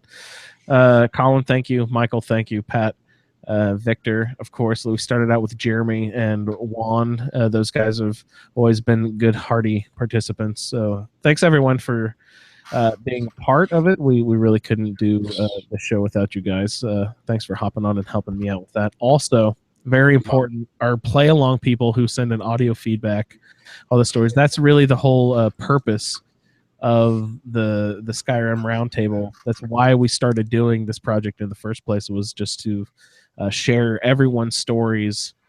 So without the community aspect, this project really wouldn't be nearly as effective as it has become. So thank you, everyone out there who've been sending in all your stories onto the Facebook page, all your emails into Michael, all your audio feedback, all of that stuff. It's very, very great. Thanks everyone for doing all of your hard work out there. We know it does take time and everything, and we appreciate all the interactions. Mm-hmm. That's great. But thanks everyone out there. Michael, do you have any last sort of show business you'd like to get into? If you're going to send feedback for the final, well, really at any point you could send feedback for the roundtable stuff. It doesn't have to be specifically in time, but if you want to be in time with this one, it will be either the second week or third week. No, it'll have to be the second week of April or sometime in May because I won't be around. So figure by April 8th or something like that if you're sending in feedback for the roundtable. Oh, great. Yeah. Again, thanks everyone for your roundtable participation, play along stuff. Get it in. We'd love to hear it. I'd like to say a special thanks to Marcus for creating the machine thing. The amazing thing. Yes. The amazing magical spreadsheet. And that's not really just for the roundtable. I mean, if you want to start a character and you want to try something different, head over and for either Fallout or Skyrim, head over and use the character generators at well, I guess it's at asapodcasting.com, and then you can either click on the Skyrim page or the Fallout feed page, and you'll find character generators on those. And you don't just have to use it to produce a random character. You can get character ideas by just clicking refresh and saying, like, okay, this is what that build would look like. What would I do in that case? Okay, let's refresh it a couple times. Okay, let's take different aspects of different roles I'm getting here and build a really cool sort of weird character that I wouldn't normally build. So that's another effective tool. And again, thank you so much, Marcus. Thanks for pointing that out, Colin. That's cool. Yeah, and the other spreadsheet is about to get a workout with the Fallout Roundtable Season 3 starting very, very soon here. Thanks for pointing that out. If you are interested in the Fallout series, we also do a Fallout Roundtable, and that is starting up, as Pat said, the third season of the Fallout Roundtable is starting up in just a couple of weeks. So if you're interested in that, run over to asapodcasting.com, click on the Fallout section, the Fallout feed section, and you can get yourself a random character, find further information, the schedule of the show, everything we're doing there. And tell your friends, and we love community participation. That's all I've got. Anybody have anything else? That's it for me. Good. Thanks, everybody. Thank you. Thanks for listening, everybody. Yeah, thanks for listening. For Colin, Michael, Pat, Victor, I am Andrew. I'd like to thank everyone for listening to the Skyrim Roundtable for this season. And I'm sure we'll come back real soon and see everyone for another season in the not too distant future. So until next time, no lollygagging. Later, guys. Who is rapping? Overkeen. Dragons? I'm not overkeen. I'll dice them like a knife, slicing right through an Thank you for aubergine. downloading this episode of a Skyrim Podcast Roundtable. If you are interested in doing a play-along character with us, the show can be contacted by emailing skyrimroundtable@gmail.com. For the Skyrim Random Stats Character Generator, the Roundtable schedule, our Amazon link, and all other show information, please head on over to asapodcasting.com, where you will find the Fallout feed, My Journey with CF, a Skyrim podcast, the Chatterbox, ASA Game Talk, our YouTube channel, as well as other content. Your 5-star review on iTunes is greatly appreciated. Once again, thank you for downloading, and no lollygagging. Random stats generator. Hear, Love it. you can hear it just through her eyes, rolling to the back of her head. You can hear it come out in her voice. Oh, it's just. Just All right, guys, I'm gonna hop off because I'm gonna hop on to Game Talk and we're gonna talk some Horizons. So. Yeah, have fun with Game Talk. Yeah. Actually, have to skedaddle too. So have fun tonight, guys, and I'll see you guys later. All right. Good night, y'all. Thanks all. Good night. Thanks, everybody. Michael, you want me to post this immediately or? Yeah, if you want to post it tomorrow or tonight, whenever. Sounds good. All right. I'll see you guys later. All right. See ya. Yeah, I'll See talk you to guys. you.